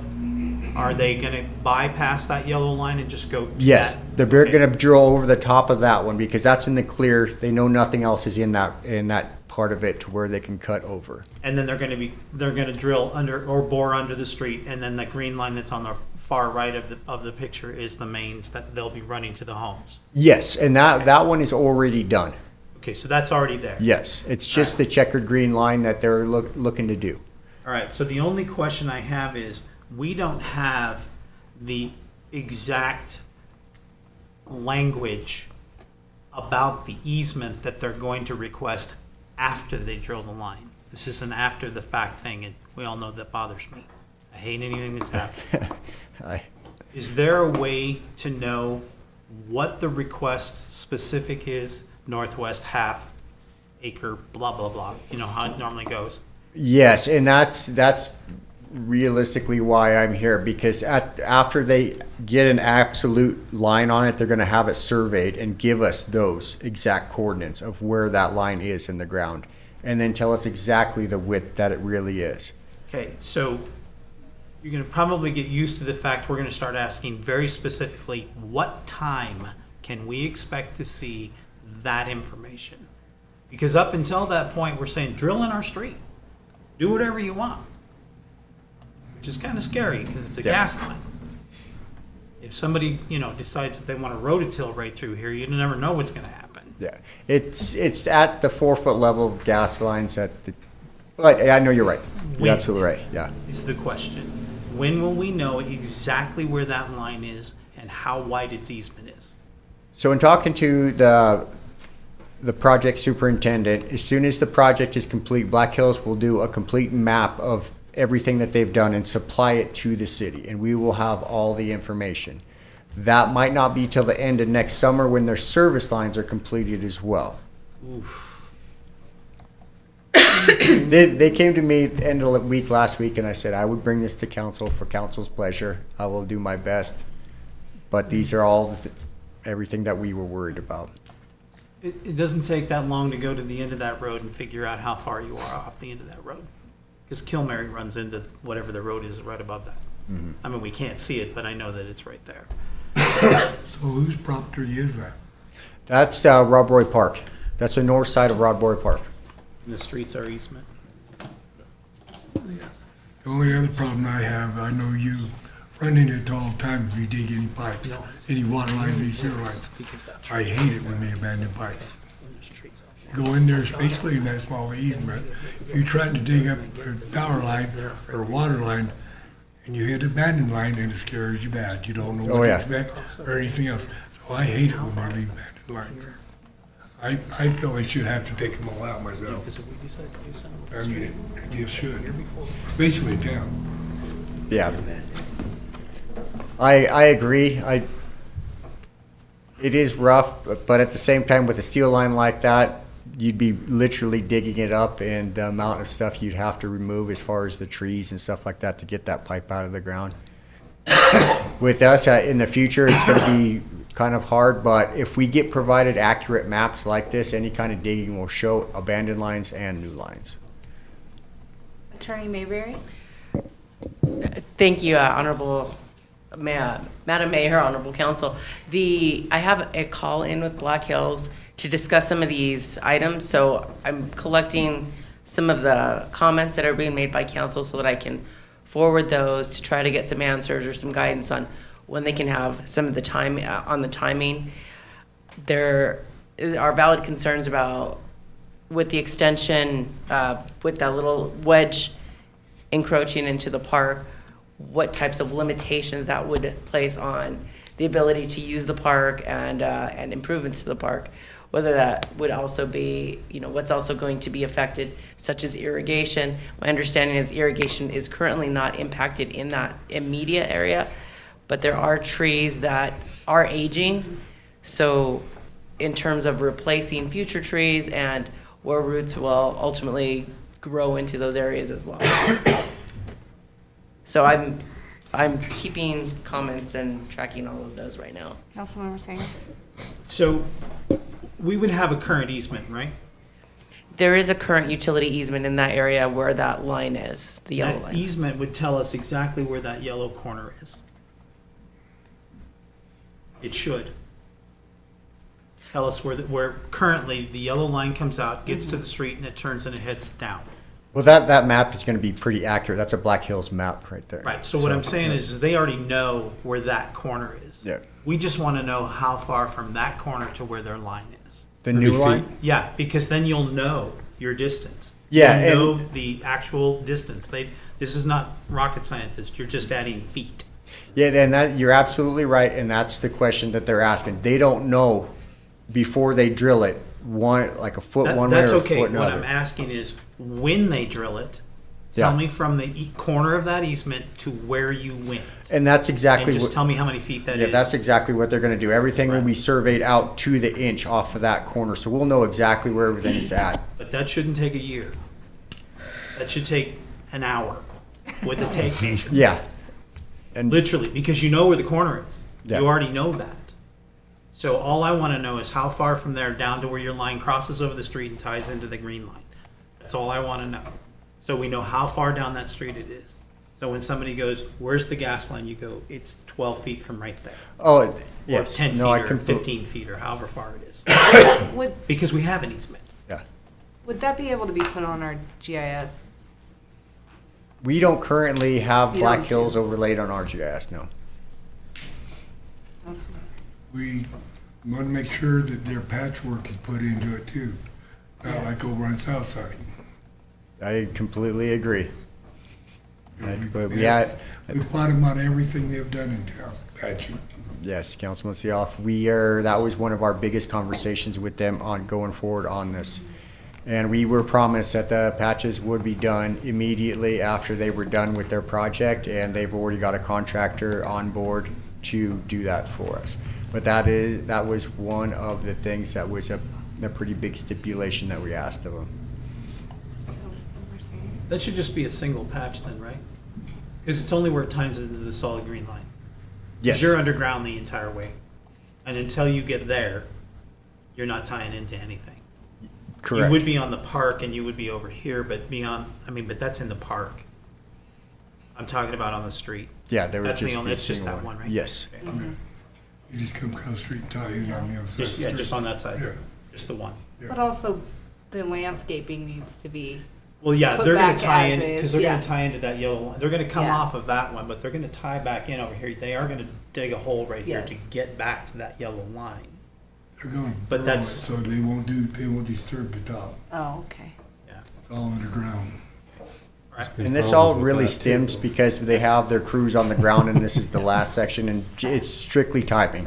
They were like, well, we don't really have time to get this surveyed. We have guys on the ground. This is kind of a good faith thing. And I said, I will ask, but I don't think that it's a very good idea.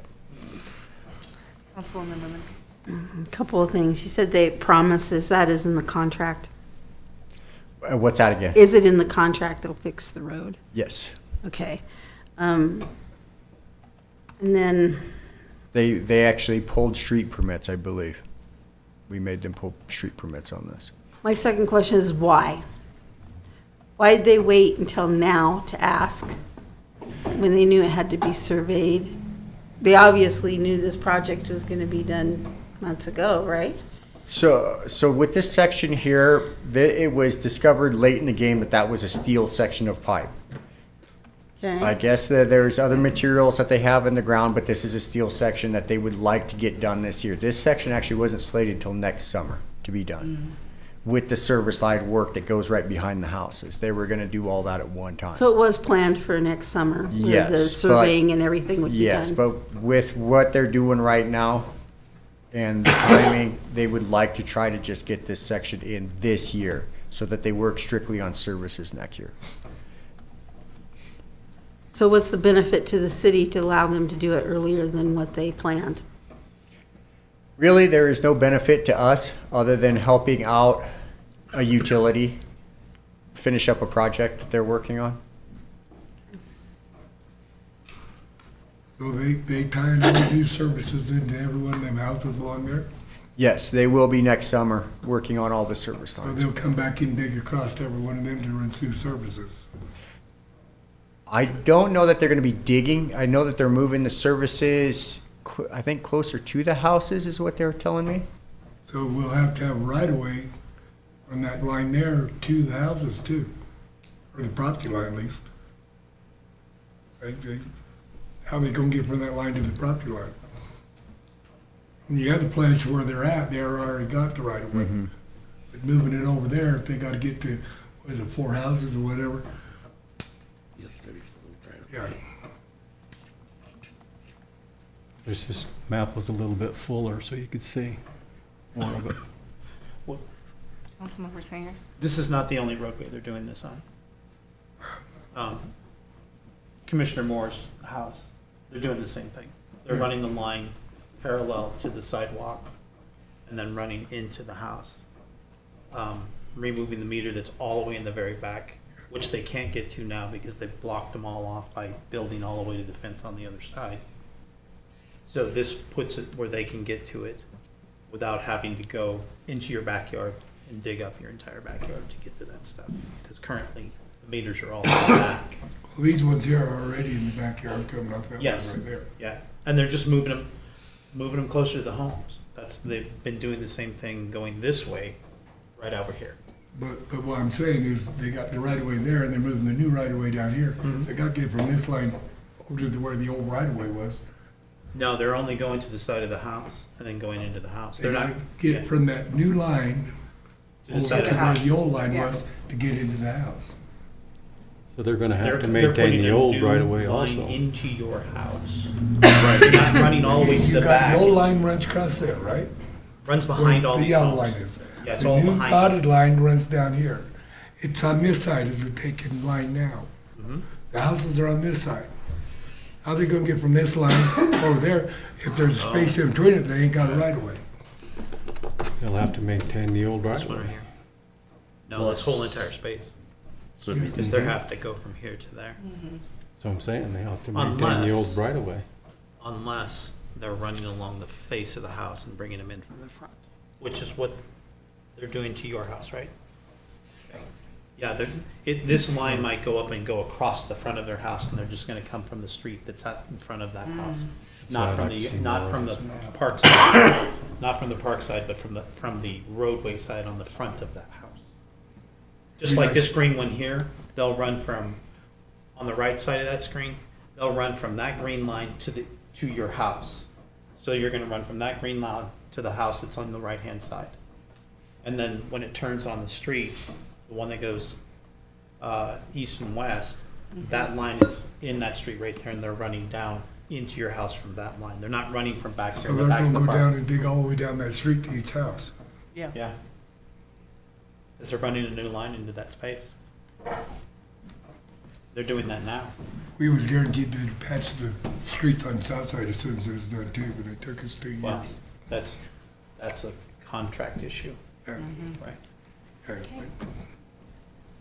Any other discussion, Councilmember, or Do- Vice Mayor?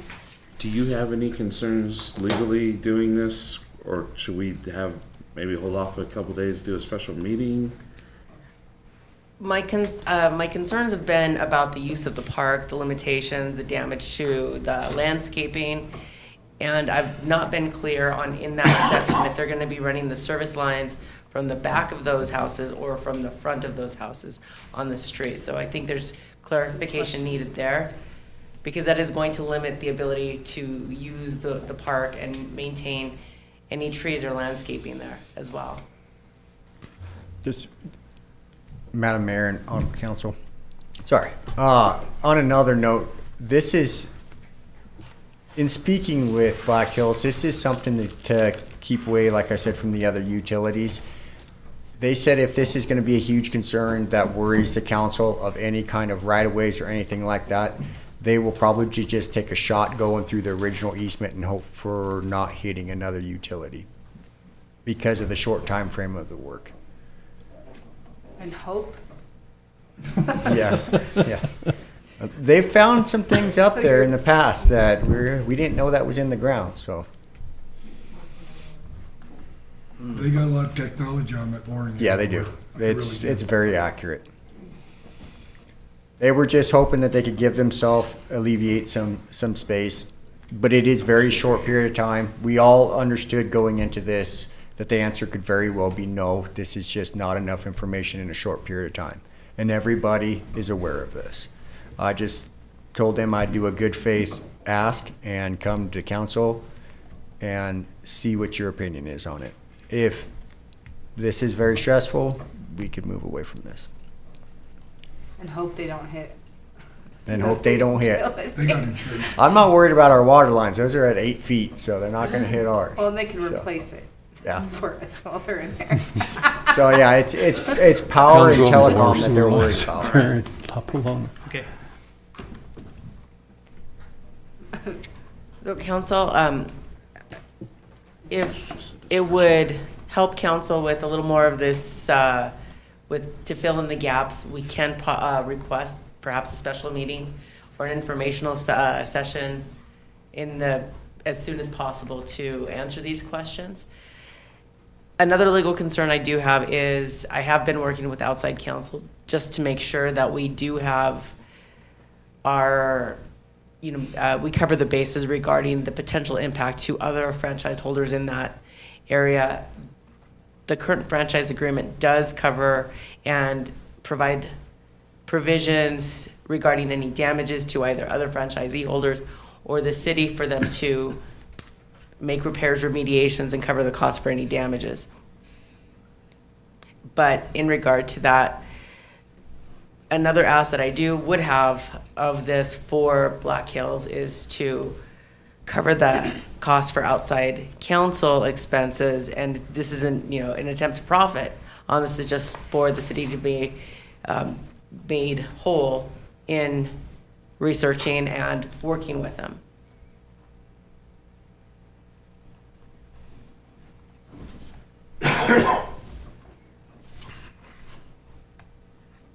It's a discussion It's a item. discussion item, yeah. So it's not like we can give real actionable stuff, so I guess, what are your guys' thoughts on getting some questions answered, and then if we feel like we need to get the right answers, then we can host a special meeting and actually vote. Okay. Okay. We'll proceed that way. Because I do think it does deserve a vote. As far as the utility, Yeah, to expand the if they choose not to expand it and just go within their utility, and that's on them, yeah. okay. But I do think we should get our questions answered. I will pass that along. And any questions you may have, please feel free to bring them to me, and I can relay it back, or maybe they would like to come and talk to council about this big project that they got going on. There is scopes of work that I am not privy to, so how they go about certain things, I'm not 100% sure on that, so. Yeah, exactly. Well, thank you. Yep. All right, moving down to an executive session. I have a motion. Councilwoman Lubin. Move to enter into executive session at 9:24 p.m. per Wyoming Statute 16-4-405A 9, 2, and 3 to consider or receive any information classified as confidential by law, to consider the appointment, employment, right to practice, or dismissal of a public officer, professional person, or employee, or to hear complaints or charges brought against an employee, professional person, or officer, unless the employee, professional person, or officer requests a public hearing. The governing body may exclude from any public or private hearing during the examination of a witness any or all other witnesses in the matter being investigated. Following the hearing or executive session, the governing body may deliberate on its decision in executive session on matters concerning litigation to which the governing body is a party, or proposed litigation to which the governing party may be a party. Do I have a second? Second. All right, the motion's been made in executive to go into executive session at 9:24 or 9:25? 9:24. 9:24 p.m. Any discussion? Lynn, will you open online voting, please? Online voting is open.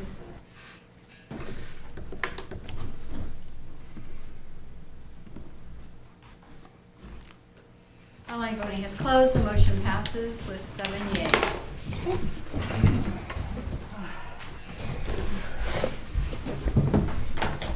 Don't forget those. Oh, shit.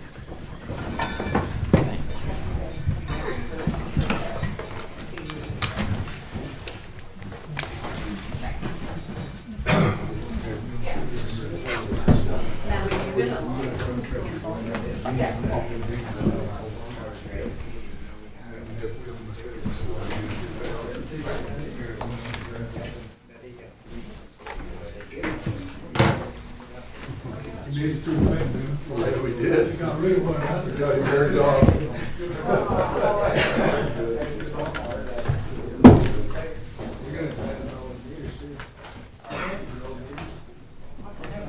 Yeah, I'll work with you on Yes.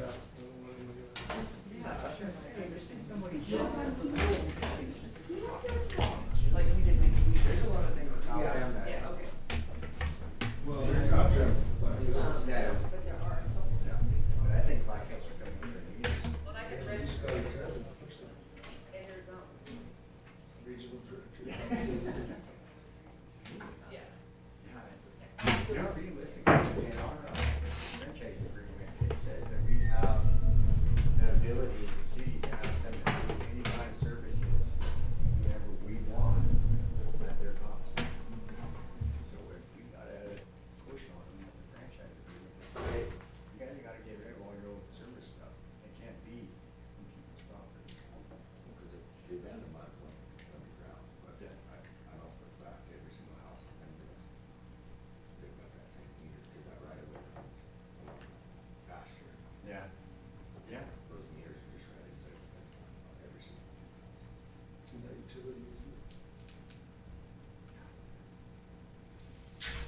expanded, I don't know, 32.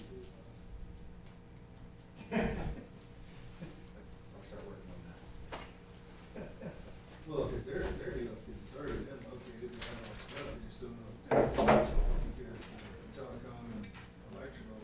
Yeah, and that, those are the guesswork. It They is. don't have standards, some will be They don't. 30 feet, some will be 40 feet. Yeah, I can give them a very close to where all of our stuff is. Yeah, when you guys. Yeah, we're way away from all their stuff. So that's probably pretty easy,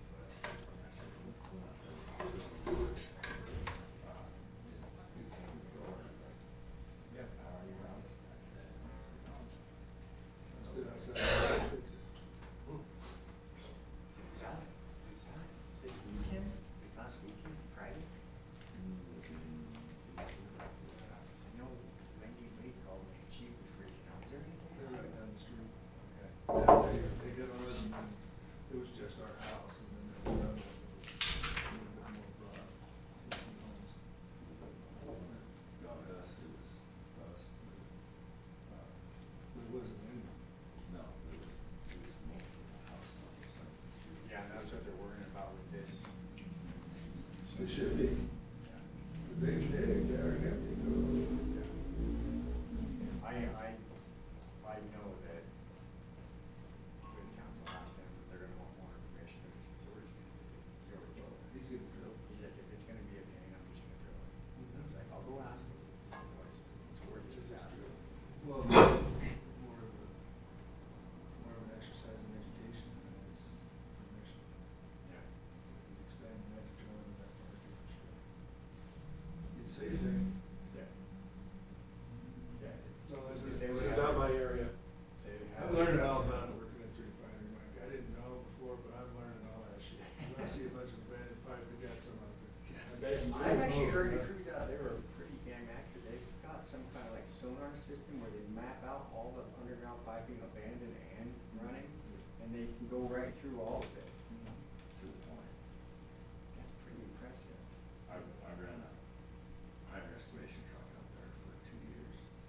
And they had us digging in the front lawn that hadn't been found or something like that. But we were digging and digging and digging. They're like, yeah, should we go this deep? We hit 5 to 10 lines.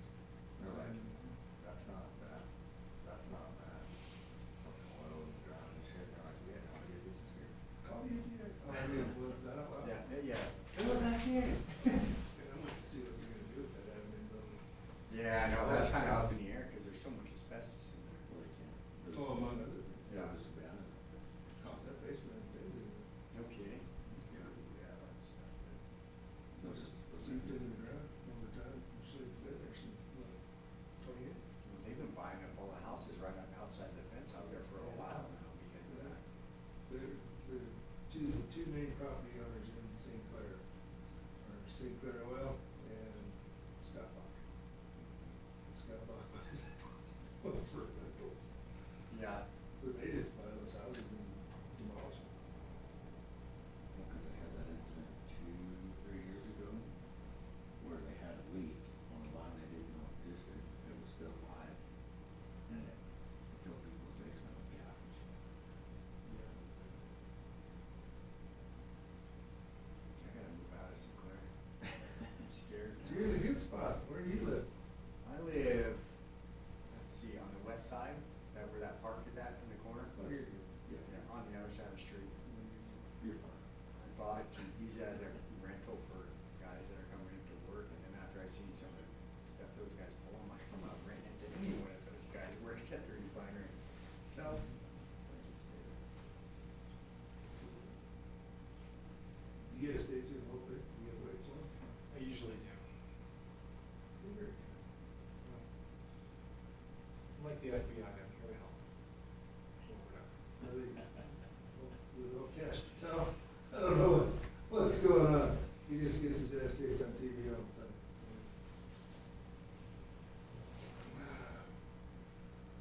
It's just comedy for me. I haven't seen politicians get lit up like this in a long time. And it's good. Hey, Who's lighting up fashion? well, it's not his turn, it's Linda McMahon's turn. It's not her turn, it's, you know,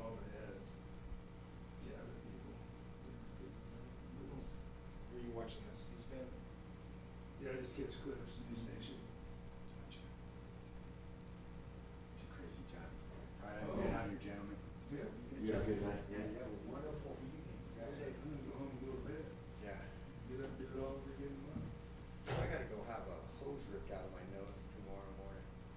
That's science surgery, so they're gonna rip a hose out of my face tomorrow morning. That'll be fun. Yeah, I mean, what are they doing? Just reaching up in there? Yeah. Is it Just stitched? a long stent, I guess. Is it stitched in? No. So they're just gonna, they'll be like pulling a finger. Pretty much. It shouldn't be bad. Yeah, weird for a second, but then it'll be over. Good luck. Could be worse. Okay. Take care. Gotta have the party. Oh, stop. Stop. That's reverse part. Fish hooks. Thank you, gentlemen. Appreciate it.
Steve asked me to grab something. Yeah, But the door's locked, so just. I parked over here. Do you want to just follow me to this exit and I'll run out and grab it? Let me grab this for Steve. Oh.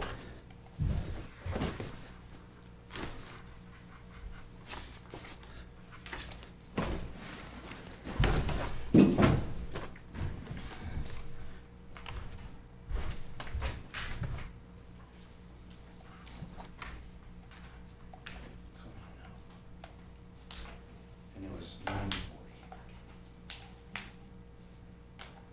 Okay, I'll head out this back door. You got everything.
Yes, I will. You got the time? Yep. Thank you. Okay.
I chased the bottles That's down probably the road. that's probably what he's thinking. Is anyone watching in case I have to run? Picking that bottle up, I'm going. He will only able to chase me a half a bottle. Are mics still on?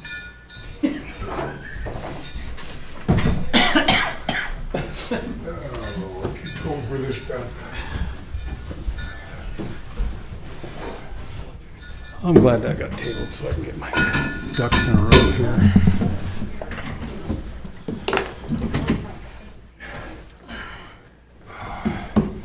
I am gonna close up my computer, I think. Maybe? No. You're pushing Daryl's time. I know. This is the longest one I've had, guys, sorry.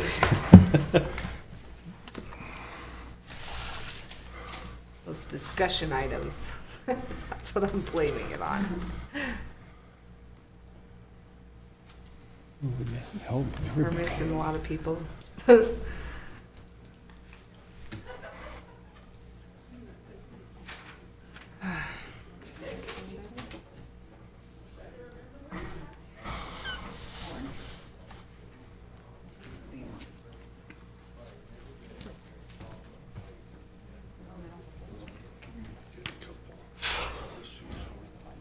So that'll go after E.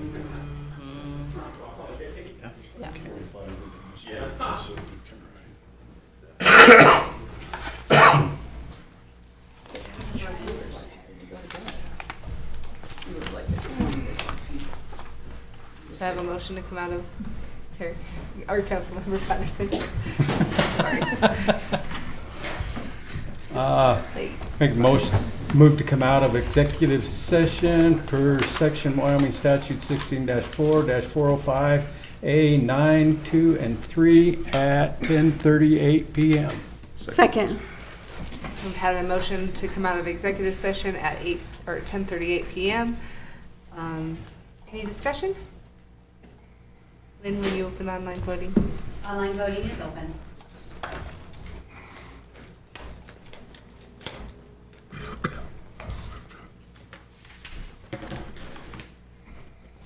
Online voting is closed. The motion passes with 7 yeas. Okay, moving down to executive session minutes of May 20th. Do I have a motion? Councilmember Patterson. Move to approve the executive session minutes of May 20th, 2025, regular city council meeting as presented. Second. Okay, the motion's been made and seconded to approve the executive session minutes of May 20th, 2025. Any discussion? Lynn, will you open online voting? Online voting is open.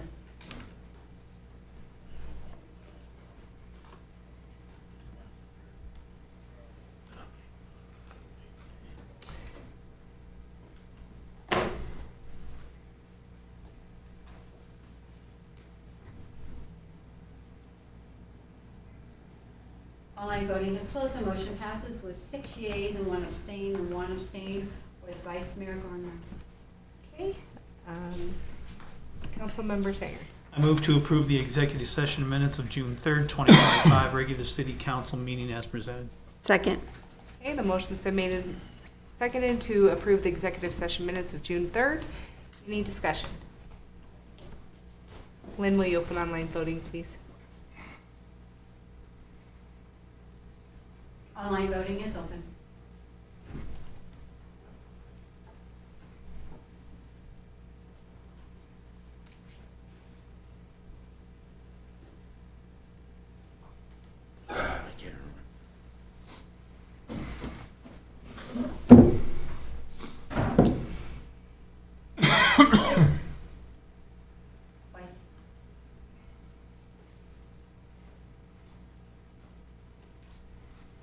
You were there, you ran the meeting. Okay. That's why I can't remember. You're in the wrong He tried seat. to blot that out of his memory. Online voting is closed. The motion passes 6 yeas and 1 abstain. The 1 abstain, was Madam Mayor Wells. Okay, moving down to approval of executive sessions of June 9th. Councilmember Sanger. I move to approve the executive session minutes of June 9th, 2025, special city council meeting as presented. Second. Okay, the motion's been made and seconded to approve the executive session minutes of June 9th. Any discussion? Lynn, will you open online voting, please? Online voting is open.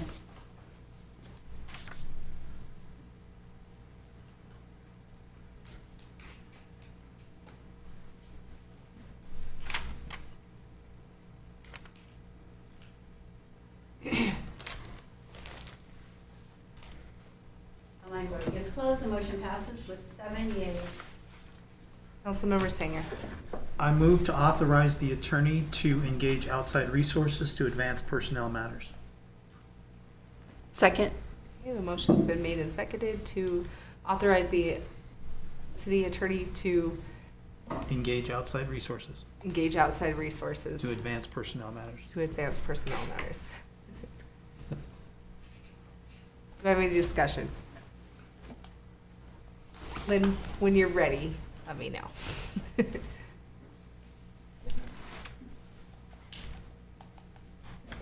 Just have our Yeah.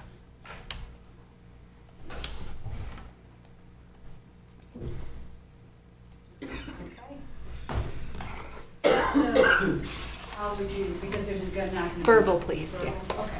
Madam Mayor Wells, Yay. Vice Mayor Darrell. Yay. Councilmember Patterson, Yay. Councilmember Sanger, Yay. Councilmember Steeloff, Yay. Councilmember Lumen, Yay. Councilmember Elliott. Yay. Were there any objections for matters discussed in the executive session? Seeing that there are no objections to executive session, and with no further business that needs to be brought before the council, the meeting will be adjourned at 10:43 p.m. We do have a special joint city council meeting with the town of St. Clair at 5 p.m. on June 24th, and our regular council meeting July 1st already, July 1st, 2025. Here's what we have gone. That's crazy.